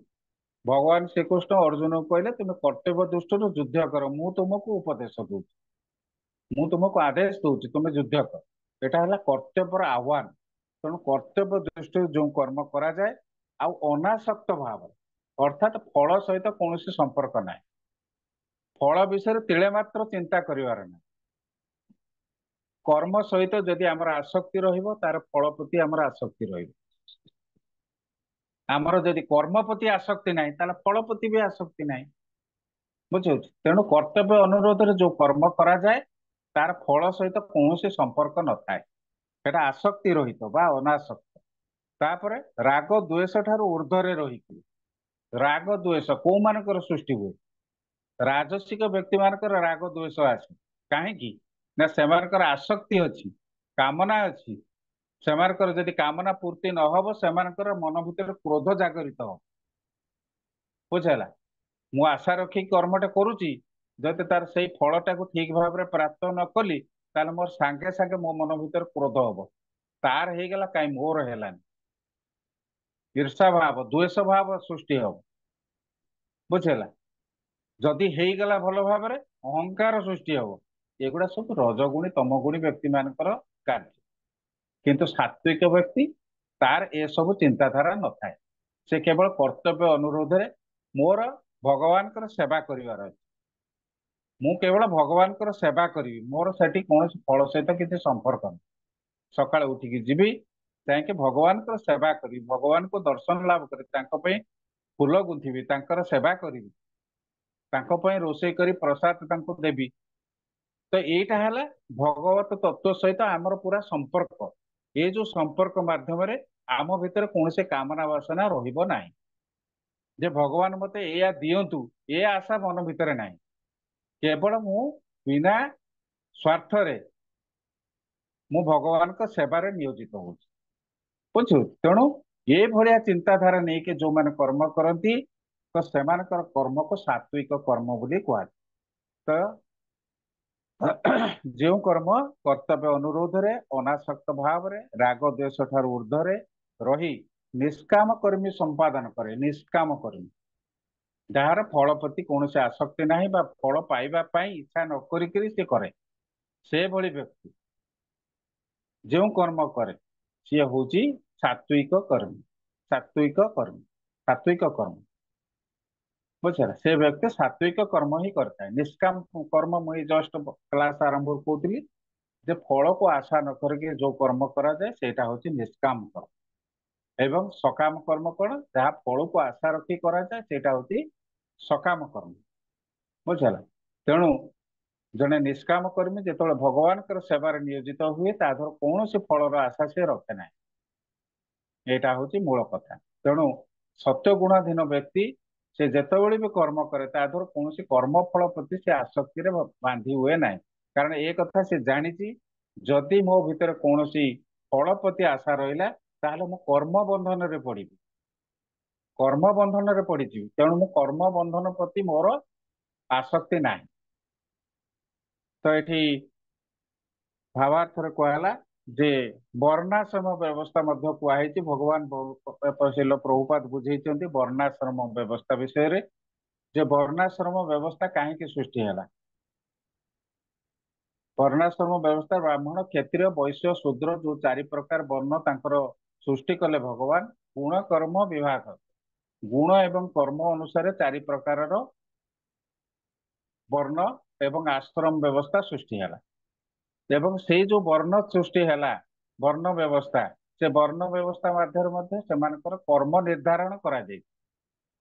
ବ୍ରାହ୍ମଣ କି କର୍ମ କରିବ, କ୍ଷତ୍ରିୟ କୋଉ କର୍ମ କରିବ, ବୈଶ୍ୟ କୋଉ କର୍ମ କରିବ, ଶୂଦ୍ର କୋଉ କର୍ମ କରିବ। ତ 4 ପ୍ରକାର ବର୍ଣ୍ଣ ବ୍ୟବସ୍ଥା ପାଇଁ ସବୁ ପ୍ରକାରର ନୀତି ନିର୍ଦ୍ଧାରଣ ଅଲରେଡି ହେଇସାରି ଏବଂ ସେମାନେ ସେମାନଙ୍କର କର୍ମ ମାଧ୍ୟମରେ କିଭଳି ଉଚ୍ଚତର ସ୍ଥିତି ଲାଭ କରିପାରିବେ, ପରମାର୍ଥିକ ଉନ୍ନତି କରିପାରିବେ, ସେଥିପାଇଁ ମଧ୍ୟ ବ୍ୟବସ୍ଥା ତା ଦେହରେ କରାହେଇଛି। ଯେ ବ୍ରାହ୍ମଣ ମାନଙ୍କର କର୍ତ୍ତବ୍ୟ ହେଲେ ସେମାନେ ଅନ୍ୟ 3 ବର୍ଗର ଯୋଉ ଲୋକ ଅଛନ୍ତି ସେମାନଙ୍କୁ ପରମାର୍ଥିକ ଉନ୍ନତି ନିମିତ୍ତ ସହାୟତା ପ୍ରଦାନ କରିବେ। ବ୍ରାହ୍ମଣ ମାନଙ୍କର ଏଇଟା ହଉଛି କର୍ମ, ଜ୍ଞାନ ପ୍ରଦାନ କରିବେ, ଯାହା ଫଳରେ ସେମାନେ ଭଗବତ ଆଚରଣ କରିବେ ଏବଂ ସେମାନେ ନିଜ ସ୍ଥିତିରୁ ଉନ୍ନତ ସ୍ଥିତି ଲାଭ କରିପାରିବେ। ବୁଝିହେଲା, ତେଣୁ ବ୍ରାହ୍ମଣର ଶ୍ରେଷ୍ଠ ସ୍ଥାନ ରହିଛି ସମାଜରେ। ତେଣୁ ସେଇ ମାଧ୍ୟମରେ ଏଠି ନିର୍ଦ୍ଦେଶ କରାହଉଛି ଯେ ଜଣେ ଯେତେବେଳେ କର୍ମ କରୁଛି ସେ କର୍ମ ଗୁଡାକ କିଭଳି ଭାବରେ ସେ କରିବ। ତେଣୁ ସେ ବିଧି ଅଲରେଡି ଆଗରୁ ସ୍ଥିରୀକୃତ ହେଇସାରି, କିନ୍ତୁ ବର୍ତ୍ତମାନ ସେ ବର୍ଣ୍ଣ ବ୍ୟବସ୍ଥା ନାହିଁ କି ଆଶ୍ରମ ବ୍ୟବସ୍ଥା ମଧ୍ୟ ନାହିଁ। ତେଣୁ ସେଇଥିପାଇଁ ଲୋକମାନେ ମନ ଇଚ୍ଛା କର୍ମ କରୁଛନ୍ତି। ବ୍ରାହ୍ମଣ ବି ଯାଇକିରି ତାର ମାନେ ଇଏ କରୁଛି, ବାରିକ କାମ କରୁଛି, କୋଉଠି ଧୋବା କାମ କରୁଛି। ବ୍ରାହ୍ମଣ ବି ଯାଇ ଏ କାମ କରୁଛନ୍ତି, ଲଣ୍ଡ୍ରି ଖୋଲିଦେଲେଣି, ତା ନାଁ ବଦଳେଇ ଦଉଛନ୍ତି, ଧୋବା ଆଉ କୁହା ମାନୁଛନ୍ତି, ଲଣ୍ଡ୍ରି ହେଇଗଲା ଏଇଟା। ବୁଝିଲା, ତେଣୁ ଆମେ ସେଇ ଜିନିଷ ଜାଣିବା ଦରକାର ଯେ ପ୍ରକୃତରେ ଯୋଉ ବ୍ୟବସ୍ଥା ସୃଷ୍ଟି ହେଇଛି ସେ ବ୍ୟବସ୍ଥାର ଅଧୀନରେ ଆମେ ଅଛନ୍ତି କି? ଭଗବାନ ଯୋଉ ବ୍ୟବସ୍ଥା କରିଛନ୍ତି ସେ ନା ଅଧୀନରେ ଆମେ ନାହିଁ। ତେଣୁ ଆମେ ଏଇ ଯୋଉ କର୍ମ କଥା ଏଠି କୁହାହଉଛି ସେଭଳି କର୍ମ ବି ଆମେ କରିପାରିବାନି। ସିଧା ସିଧା କଥା, ଯଦି ସେ ବ୍ୟବସ୍ଥାକୁ ଯୋଉ ଆମେ ମାନୁ ତାହେଲେ ସେ ଧରଣର ବୈଷ୍ଣବ କର୍ମ ବି ଆମେ କରିପାରିବାନି। ହରେ କୃଷ୍ଣ, କଣ କୁହନ୍ତୁ? ଯୋଉ ବୈଷ୍ଣବ ଶୈବ ଏମାନେ ସବୁ କୋଉ ଇଏରେ 4 ଧର୍ମ ଇଏରେ ଯିବେନି ତ, କୋଉଥିରେ କାଟେଗୋରୀ ଯିବେ ବୈଷ୍ଣବ କାହା ମାନେ? କହିଲେ? ବୈଷ୍ଣବ ମାନେ, ଆଜ୍ଞା, ବୈଷ୍ଣବ ଯୋଉ ମାନେ ବୈଷ୍ଣବ ମାନେ ବା 4 ବ୍ରାହ୍ମଣ ପ୍ରକାର, ଠାରୁ ଶ୍ରେଷ୍ଠ। ଆଜ୍ଞା ବୈଷ୍ଣବ ମାନେ ଦରକାର ପଡିଲେ ବ୍ରାହ୍ମଣଙ୍କ ଠାରୁ ବି ଶ୍ରେଷ୍ଠ ସ୍ଥାନ ପାଆନ୍ତି, କାରଣ ସେମାନେ ବି ଶୁଦ୍ଧ ଆଚରଣ ପ୍ରଭୁ କରୁଛନ୍ତି। ହରେ କୃଷ୍ଣ ପ୍ରଭୁଜୀ, ମୁଁ ଗୀତାରେ ବୋଧେ ପଢିଥିଲି ପ୍ରଭୁ, ହଁ, 10ଟି ବ୍ରାହ୍ମଣ ଯାହା ଗୋଟେ ବୈଷ୍ଣବ ତାହା। ଗୋଟେ ବୈଷ୍ଣବ ସେଇଆ, ଠିକ କଥା। ହଁ। ତେଣୁ ବୈଷ୍ଣବ ମାନେ ବ୍ରାହ୍ମଣ ଠାରୁ ଶ୍ରେଷ୍ଠ। ତେଣୁ ସେମାନେ ଯୋଉ ଆଚରଣ କରନ୍ତି ବୈଷ୍ଣବ ମାନେ, ଆମରି କଥା ଦେଖ, ଆମର ଇସ୍କନରେ ଯେତିକି ସବୁ, ଆମର ତ ବୈଷ୍ଣବ ପରମ୍ପରା ନା, ତ ଆମ ମାନେ ଯେମିତି ଭାବରେ ଗୋଟେ ଆଚରଣ ଶିକ୍ଷା ପ୍ରାପ୍ତ କରିଛନ୍ତି, ଯେମିତି ଭାବରେ କର୍ମ କରୁଛନ୍ତି, ଇଏ ସଂସାର ଭିତରେ ବହୁତ ବ୍ରାହ୍ମଣ ଅଛନ୍ତି। ଆମେ ଓଡିଶା ସାରା ବୁଲି ଆସିବା, ଗୋଟେ ନୈଷ୍ଠିକ ବ୍ରାହ୍ମଣ ଆମେ ପାଇବା? ଗୋଟେ ମାତ୍ର ବି ପାଇବାନି। ଉଦାହରଣ ସ୍ୱରୂପ ବି ଖୋଜ, ଗୋଟେ ବି ବ୍ରାହ୍ମଣ ଆମକୁ ମିଳିବେ ନାହିଁ ଯୋଉମାନେ କି ପୁରା ନୈଷ୍ଠିକ ବ୍ରାହ୍ମଣ, ଯୋଉଟା କୁହନ୍ତି ବେଦରେ ପାଣ୍ଡିତ୍ୟ ଅର୍ଜନ କରିଥିବେ, ପାରମାର୍ଥିକ ଜ୍ଞାନ ପ୍ରଦାନ କରୁଥିବେ, ଲୋକମାନଙ୍କର ସେବା କରୁଥିବେ। ତ ସେଭଳିଆ ଗୋଟେ ବ୍ରାହ୍ମଣ ଆମେ ଖୋଜିକି ପାଇବା ବଡ କଷ୍ଟକର ହେଇପାରିବ। କିନ୍ତୁ ସେ ସ୍ଥାନ ଆଜି ଦଖଲ କରି ନେଇଛନ୍ତି ଆମର ଶୂଦ୍ର ବ୍ୟକ୍ତି ମାନେ ବୈଷ୍ଣବ ହେଇକି। କାରଣ ଏମିତି ଦ୍ୱୈତ ପ୍ରାପ୍ତ କରିଛନ୍ତି, ଯାହା ଫଳରେ ବ୍ରାହ୍ମଣ ସମସ୍ତ ଗୁଣ ସେମାନଙ୍କ ପାଖରେ ରହିଛି। ସେମାନେ ବ୍ରାହ୍ମଣ ଠାରୁ ସେଇଥିପାଇଁ ଶ୍ରେଷ୍ଠ ବୋଲି ପରିଗଣିତ ହୁଅନ୍ତି। ବୁଝିହେଲା? ତେଣୁ ବର୍ଣ୍ଣାଶ୍ରମର ନୀତି ନିୟମ ଏସବୁ ଆମକୁ ଆଗରୁ ଦିଆଯାଇ ସାରିଛି ଅଲରେଡି, ଭଗବତ ଗୀତା ବା ଶାସ୍ତ୍ର ମାନଙ୍କ ମାଧ୍ୟମରେ ଦିଆଯାଇ ସାରିଛି।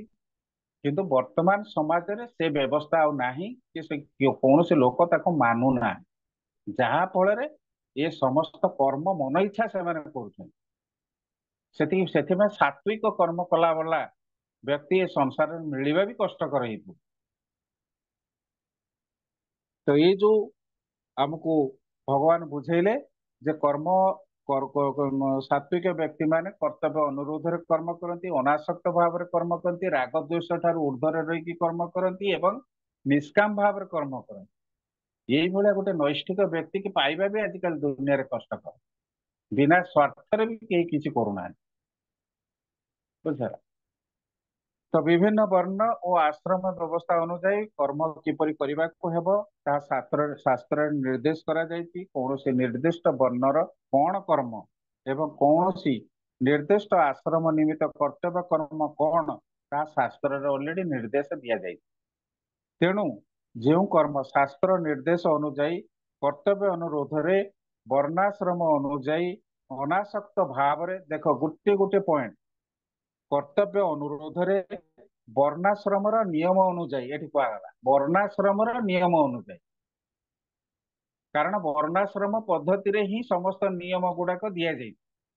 ସେଥିପାଇଁ ବର୍ଣ୍ଣାଶ୍ରମର ନିୟମ ଅନୁଯାୟୀ ଅନାସକ୍ତ ଭାବରେ, ଅର୍ଥାତ କର୍ମ ଫଳ ପ୍ରତି ଆସକ୍ତି ରହିତ ଭାବରେ, ରାଗ ଦ୍ୱେଷ ବିହୀନ, ମନ ଭିତରେ କୌଣସି ପ୍ରକାର ରାଗ ରହିବନି, ଦ୍ୱେଷ ରହିବନି, ଅହଙ୍କାର ରହିବନି, କୃଷ୍ଣ ଚେତନାରେ, ତାମାନେ ଭକ୍ତି ଯୋଗରେ ପରମ ପୁରୁଷ ଭଗବାନ ଶ୍ରୀକୃଷ୍ଣଙ୍କର ପ୍ରୀତ୍ୟାର୍ଥ କରାଯାଏ। ଭଗବାନ ଶ୍ରୀକୃଷ୍ଣଙ୍କର ପ୍ରୀତ୍ୟାର୍ଥ ଯୋଉ କର୍ମ କରାଯାଏ ତାକୁ ହିଁ ସାତ୍ବିକ କର୍ମ କୁହାଯାଏ। ଏଇଟା ହେଲା ତାର ଡେଫିନେସନ। ବୁଝିଲା? କେବଳ ଖାଲି ଆମେ ମନ ଇଚ୍ଛା କର୍ମ କରିଦେଲେ ହବନି ଯେ ମୁଁ ଭଲ କର୍ମ କରୁ। ଏଠି ଭଗବାନଙ୍କର ଉଦ୍ଦେଶ୍ୟରେ ଯୋଉ କର୍ମ କରାହବ, ନିଷ୍କାମ ଭାବରେ କରାହବ, ରାଗ ଦ୍ୱେଷ ଠାରୁ ଉର୍ଦ୍ଧ୍ୱରେ ରହିକି କରାହବ, ଅନାସକ୍ତ ଭାବରେ କରାହବ ଏବଂ କର୍ତ୍ତବ୍ୟ ଅନୁରୋଧରେ କରାହବ, ସେଭଳି କର୍ମକୁ ଆମେ ସାତ୍ବିକ ଜ୍ଞାନ ବୋଲିକିରି, ସାତ୍ବିକ କର୍ମ ବୋଲିକିରି କହିବା। ବୁଝିଲା? ଏ କର୍ମକର୍ତ୍ତା ନିଜର ସ୍ୱାର୍ଥ ସାଧନ ନିମିତ୍ତ ବା ଆତ୍ମ ସୁଖ ନିମିତ୍ତ କିଛି ବି କରନ୍ତି ନାହିଁ। କିଛି କର୍ମ ସେମାନେ କରନ୍ତିନି। ଏଭଳି ବ୍ୟକ୍ତି ମାନେ ନିଜର ଆତ୍ମ ସୁଖ ପାଇଁ କୌଣସି କର୍ମ କରନ୍ତି ନାହିଁ, କେବଳ ଭଗବାନଙ୍କ ପ୍ରୀତ୍ୟାର୍ଥ ହିଁ କର୍ମ କରିଥାନ୍ତି। ବୁଝିଲ? କେମିତି? ଭଗବାନ ଶ୍ରୀକୃଷ୍ଣ ଖୁସି ହେବେ, ସେଥିପାଇଁ ସେମାନେ ସଦା ତତ୍ପର ରହିଥାନ୍ତି। ସାତ୍ବିକ ବ୍ୟକ୍ତି ମାନେ ସେଥିପାଇଁ ଶ୍ରେଷ୍ଠ ବ୍ୟକ୍ତି। ଆଉ ସେଇଭଳି କର୍ମ କଲେ ସାତ୍ବିକ ବ୍ୟକ୍ତି ମାନେ ଶୁଦ୍ଧ ସତ୍ୱ ସ୍ତରକୁ ଉନ୍ନୀତ ହେବେ। କିନ୍ତୁ ଅଲଗା ସବୁ ଯୋଉ ରହିଲେ ରାଜସିକ ତାମସିକ, ଏମାନେ ପତନ, ତଳମୁହାଁ। ଏମାନଙ୍କର ତାହେଲେ ତଳମୁହାଁ ପ୍ରଭୁ ଗତି, ସାତ୍ବିକ ବ୍ୟକ୍ତି ମାନଙ୍କର ଉର୍ଦ୍ଧ୍ୱ ଗତି। ଶୁଦ୍ଧ ହରେ କୃଷ୍ଣ ସାତ୍ବିକ କର୍ମ ପ୍ରଭୁଜୀ। ତାହେଲେ କଣ? ହରେ କୃଷ୍ଣ। ସାତ୍ବିକ କର୍ମ ତ ପ୍ରଭୁଜୀ, ପ୍ରଭୁଜୀ ଶୁଦ୍ଧ ସାତ୍ବିକ ସ୍ତରକୁ ଯେତେବେଳେ ଜଣେ ଉନ୍ନତି କରି ମାନେ ସାତ୍विକରୁ ଶୁଦ୍ଧ ସାତ୍ବିକ ସ୍ତରକୁ ଯୋଉମାନେ ଯାଆନ୍ତି ସେଇମାନେ ବୋଧେ ଭଗବତ ପ୍ରାପ୍ତି ହେଇପାରନ୍ତି। ଭଗବାନଙ୍କ ସହିତ ଗୁଣଗତ ଭାବରେ ସମାନ ହେଇଯାନ୍ତି। ଭଗବାନଙ୍କ ସହିତ ଗୁଣଗତ ଭାବରେ ସମାନ ହୁଅନ୍ତି, ଶକ୍ତିରେ ନୁହେଁ, ଗୁଣଗତ ଭାବରେ ସମାନ ହୁଅନ୍ତି। ଅର୍ଥାତ ଭଗବାନଙ୍କ ପାଖରେ ଯୋଉ ଯୋଉ ଦିବ୍ୟ ଗୁଣ ଗୁଡିକ ରହିଛି ସେ ସମସ୍ତ ଗୁଣର ଅଧିକାରୀ ହେଇଯାନ୍ତି ସାତ୍विକ ଶୁଦ୍ଧ ସାତ୍विକ ବ୍ୟକ୍ତି ମାନେ। ଆମକୁ ପ୍ରଭୁ ସେ ଏଠି ଯୋଉ ସ୍ତରକୁ ଯିବାକୁ ପଡେ। ସତ୍ୟ କର୍ମ ତ କୁହାଗଲା ଡେଫିନେସନ, ଶୁଦ୍ଧ ହୁଁ। ସତ୍ୟ କର୍ମ କୋଉଟା ତାର ଡେଫିନେସନ? ଶୁଦ୍ଧ ଶୁଦ୍ଧ ସାତ୍विକ ଏଇଟା ତ ଏଇ ସ୍ତରରୁ ତ ଆପେ ଆପେ ପ୍ରମୋସନ ହେଇଗଲା ଶୁଦ୍ଧ ସାତ୍विକ ସ୍ତର। ଯୋଉମାନେ ଏଇଭଳି କର୍ମ ଯଦି କଲେ ସାତ୍विକ ସ୍ତରରେ ରହିକିରି ସେମାନେ ଅଟୋମେଟିକାଲି ଶୁଦ୍ଧ ସତ୍ୱ ସ୍ତରକୁ ପଳେଇବେ। ଆଉ ତା ପାଇଁ ଶୁଦ୍ଧ ସାତ୍विକ ସ୍ତରର ଅଲଗା କିଛି କର୍ମ ନାହିଁ। ଆଉ ସେଠିକି ଯାଇ ପହଞ୍ଚିଲା ପରେ ଜଣେ ଶୁଦ୍ଧ ସାତ୍ବିକ ସ୍ତରରେ ପହଞ୍ଚି ଗଲା ପରେ ତାର ଆଉ କିଛି କର୍ମ କରିବାକୁ ବାକି ନଥାଏ। ସିଏ କେବଳ କୃଷ୍ଣଙ୍କ ନିମିତ୍ତ କର୍ମ କରେ, ଆଉ ଅଲଗା କିଛି ବି କର୍ମ କରେନି। ସେ ସବୁବେଳେ ସଦା ସର୍ବଦା 24/7 ସବୁବେଳେ କୃଷ୍ଣ ଚେତନାରେ ସେ ରହିଥାଏ। ବୁଝା, ସେ ବ୍ୟକ୍ତିର କେବେ ଆଉ ପତନ ହବନି। ସେ ପୁରାପୁରି ଗୋଲକ ବୃନ୍ଦାବନ ସିଧା, ଆଉ ଏଠି କୋଉଠି ତାର ସ୍ଥାନ ନାହିଁ। ସେ କେବଳ ଭଗବାନଙ୍କ ସେବାରେ ନିୟୋଜିତ ହେଇଗଲା ଡାଇରେକ୍ଟଲି। ବୁଝିଲା, ତାର ଆଉ ପତନ କୋଉଠି ହବ? ସେ ତ ଜନ୍ମ ମୃତ୍ୟୁ ଚକ୍ରରୁ ଉଦ୍ଧାର ପାଇଗଲା, ତାକୁ ଜରା ବ୍ୟାଧି ବି ଆଉ ଆକ୍ରାନ୍ତ କରିପାରିବନି। ସେ ପୁରା ଶେଷ ସ୍ତରରେ ପହଞ୍ଚିଗଲା। ସେଭଳି ବ୍ୟକ୍ତିର କେବେ ଆଉ ପତନ ହୁଏ ନାହିଁ। କିନ୍ତୁ ଜଣେ ରାଜସିକ ତାମସିକ ବ୍ୟକ୍ତିର ଯଦି ଊର୍ଧ୍ୱଗାମୀ ସେ ନ ହେଇପାରିଲା ତାହେଲେ ତାର ପତନ ନିଶ୍ଚିତ। ଆମେ ତ୍ରିଗୁଣରେ ଯୋଉଟା ପଢିଲେ ତ୍ରିଗୁଣର କ୍ରିୟା ପ୍ରତିକ୍ରିୟା ଅଧ୍ୟାୟରେ ସେଇ ବିଷୟରେ ଆମେ ପଢିକି ଆସିଛନ୍ତି ଯେ ତାମସିକ ବ୍ୟକ୍ତି ମାନଙ୍କର କେବେ ଊର୍ଧ୍ୱଗାମୀ ହବ ନାହିଁ, ସେମାନେ ନିଚଗାମୀ ହବ, ସବୁବେଳେ ତଳୁକୁ ତଳୁକୁ ଚାଲିବେ ଏବଂ ଶେଷରେ ଏକଦମ ନିକୃଷ୍ଟ ଜୀବନ ପ୍ରାପ୍ତ କରିବେ। ଆଉ ରଜଗୁଣ ବ୍ୟକ୍ତି ଏଇ ସଂସାର ଭିତରେ ରହିକିରି ଖାଲି ଘାଣ୍ଟି ଚକଟି ହଉଥିବ, କାମନା ବାସନା ଜୋର ରହିଛି ନା, ତେଣୁ ଖାଲି ଘାଣ୍ଟି ଚକଟି ହବ, ସୁଖ ଖୋଜୁଥିବ ଦୁଃଖ ପାଉଥିବ। ବୁଝିଲା? ଠିକ ଅଛି, କାହାର କିଛି ଯଦି ପ୍ରଶ୍ନ ଅଛି ପଚାରନ୍ତୁ। ଭାବୁଛି ବୋଧେ ସମସ୍ତଙ୍କର ଡାଉଟ କ୍ଲିୟର ହଉଥିବ। ଆମେ ଯୋଉ ସପ୍ତମ ନାଇଁ ଇଏ ଯୋଉ ପୂର୍ବରୁ ଯୋଉ ସବୁ ଅଧ୍ୟାୟ ଗୁଡିକ ସବୁ ପଢିଛନ୍ତି ତାର ସମରି ଯୋଉ ବର୍ତ୍ତମାନ ପ୍ରାପ୍ତ କରୁଛନ୍ତି, ସେ କର୍ମଯୋଗର ବର୍ତ୍ତମାନ କର୍ମଯୋଗ ଉପରେ ସବୁ ସମରି ଚାଲିଛି। ତା ପୂର୍ବଟା ସାଂଖ୍ୟ ଯୋଗର ସମରି ଯାଇଥିଲା, ଆତ୍ମଜ୍ଞାନ ସମ୍ବନ୍ଧିତ ଜ୍ଞାନ କାହାକୁ କୁହନ୍ତି। ବୁଝିଲା, ତ ବର୍ତ୍ତମାନ ଆମେ କର୍ମଯୋଗ ଉପରେ ଆଲୋକପାତ କରିକିରି ଭଗବାନ ସବୁ ବୁଝଉଛନ୍ତି କୋଉ କର୍ମ ହଉଛି ସାତ୍विକ କର୍ମ। ସେଠି ତ ସେଗୁଡା କହିନାହାନ୍ତି ନା, ତେଣୁ ସେଇଟାକୁ ସମରାଇଜ ଏଠି କଲେ କୋଉଟା ସାତ୍विକ କର୍ମ, କୋଉଟା ରାଜସିକ କର୍ମ, କୋଉଟା ହଉଛି ତାମସିକ କର୍ମ, ସେଟା ଆମେ ପଢିବା ପୁଣି ଆସନ୍ତା କ୍ଲାସରେ। ହରେ କୃଷ୍ଣ। ସବୁ ଆଉ ଗୋଟେ ଏବେ ମାନେ ଆମର ଯଦି ଦେଖିବା ଅଜାମିଳ ସହିତ ସାତ୍ବିକ କର୍ମ ସେ ରହିକି ବି ସେ ଫଳ ନେଇଛନ୍ତି। ଯୋଉ ଅଜାମ୍ବିଳ ସତ୍ୟ କଥା କହୁଛନ୍ତି, ଅଜାମ୍ବିଳ ଆଜ୍ଞା ଅଜାମ୍ବିଳ କଥା। ଆଉ ଅଜାମ୍ବିଳ ତାର ଭଗବାନଙ୍କର ନାମ ନେଇକି ସେ ପାର ପାଇଗଲା, ସେଟା ସେଟା ସେ ସେ ଜିନିଷ ଅଲଗା। ସେ କର୍ମ କିନ୍ତୁ ଜୀବନ ସାରା ଭୁଲ କର୍ମ କରି ପାପ କର୍ମ କରି ଅଜାମ୍ବିଳ। ନାଇଁ କିନ୍ତୁ ପ୍ରଥମେ ପ୍ରଭୁ ଠିକ କର୍ମ କରିଥିଲେ କିନ୍ତୁ ଗୋଟେ ସେ ଭୁଲ ଯୋଗୁ ପ୍ରଥମ ସେ ଠିକ ଥିଲା, ପ୍ରଥମ ଠିକ ଥିଲା, କିନ୍ତୁ ତାପରେ ଯୋଉ ଦେଖିଲା ଗୋଟେ ସେ ଜିନିଷଟାକୁ ଦେଖି ସାରିଲା ପରେ ତା ଭିତରେ ପାପ ଜାଗରିତ ହେଲା ତା ମନ ଭିତରେ, ତେଣୁ ସିଏ ପୁଣି ପାପ ଧାରାରେ ଚାଲିଲା। ବୁଝିଲା, କିନ୍ତୁ ଶେଷ ମୁହୂର୍ତ୍ତରେ ଭଗବାନଙ୍କର ନାମ ନେଲା। ଭଗବାନ ସେଥିପାଇଁ କଣ କହିଛନ୍ତି, ଅନ୍ତ କାଳେ ଚ ମାମେବ ସ୍ମରଣ ମୁକ୍ତା କଳେବରମ ଯ ପରାୟତି ସ ତଦ୍ଭାବ ମଦ୍ଭାବ ଭାବିତ ତଦ୍ଭାବ ଭାବିତ। ଯିଏ ମତେ ମୃତ୍ୟୁ ସମୟରେ ମୋ ନାମ ଥରେ ମାତ୍ର ଉଚ୍ଚାରଣ କରିଦେଇଛି ସିଏ ମୁକ୍ତି ପାଇଗଲା, ସିଏ ସେଇ ଧାମକୁ ଚାଲିଗଲା, ସେ ମୋ ଭାବକୁ ପ୍ରାପ୍ତ ହେଇଗଲା। ତେଣୁ ସେ ସେ ମାନେ ରୁଲ ବହୁତ ରହିଛି, ମୁଖ୍ୟ କଥା ହେଲା ରୁଲ ବହୁତ ଅଛି। ତେଣୁ ଆମେ କୋଉ ରୁଲ ହିସାବରେ ଚାଲୁଛନ୍ତି। ସିଏ ଅପରାଧୀ ହେଇକିରି ମଧ୍ୟ ଶେଷ ସମୟରେ ପୁଅକୁ ଡାକିକି ଭଗବାନ ନାମଟା ନେଇନେଲା, କିନ୍ତୁ ପ୍ରକୃତରେ ସେ ଭଗବାନଙ୍କ ନାମ ନେଇନି। କିନ୍ତୁ ସେ ନାରାୟଣ ପୁଅ ନାଁକୁ ଧରିକି ପାର ପାଇଗଲା। ବୁଝିହେଲା? କିନ୍ତୁ ଆମେ ଜୀବନ ସାରା ଭଗବାନଙ୍କ ନାମ ନଉଛନ୍ତି, 16 ମାଳା ଜପ କରୁଛନ୍ତି, ଭଗବାନଙ୍କର ଗୁଣଗାନ କରୁଛନ୍ତି, ଭଗବାନଙ୍କ ବିଷୟରେ ଆଲୋଚନା ବି କରୁଛନ୍ତି। ତେଣୁ ଆମର ସ୍ଥିତି କଣ ହବ ସେଇଥିରୁ ତମେ ଚିନ୍ତା କରୁଥିବ। ବୁଝିହେଲା। ତେଣୁ ଆମର ପତନ ନ ହଉ, ଭଗବାନଙ୍କ ପାଖରେ ସେଇ ପ୍ରାର୍ଥନା ଆମେ କରିବା। ଭଗବାନଙ୍କର ଶୁଦ୍ଧ ଭକ୍ତ ଆମେ ନ ହେଇପାରନ୍ତି, କିନ୍ତୁ ଭଗବାନଙ୍କର ଭକ୍ତ ହେଇକି ଭଗବାନଙ୍କର ସେବା ପ୍ରାପ୍ତ କରିବାର ଅଧିକାର ଆମକୁ ପ୍ରାପ୍ତ ହଉଥାଉ ସବୁବେଳେ। ଏହି ପ୍ରାର୍ଥନା ସବୁବେଳେ ଆମେ କରିବା ଦରକାର। ତ ଧୀରେ ଧୀରେ ଧୀରେ ଆମେ ଏମିତି କର୍ମ କରୁ କରୁ ଆମେ ଦିନେ ବି ଶୁଦ୍ଧ ସତ୍ତ୍ୱ ସ୍ତରରେ ଯାଇକି ପହଞ୍ଚିଯିବା, ଆଉ ଭଗବାନଙ୍କର ପ୍ରତ୍ୟକ୍ଷ ସେବା କରିବାର ଅନୁଭୂତି ମଧ୍ୟ ପ୍ରାପ୍ତ କରିବା। ହରେ କୃଷ୍ଣ।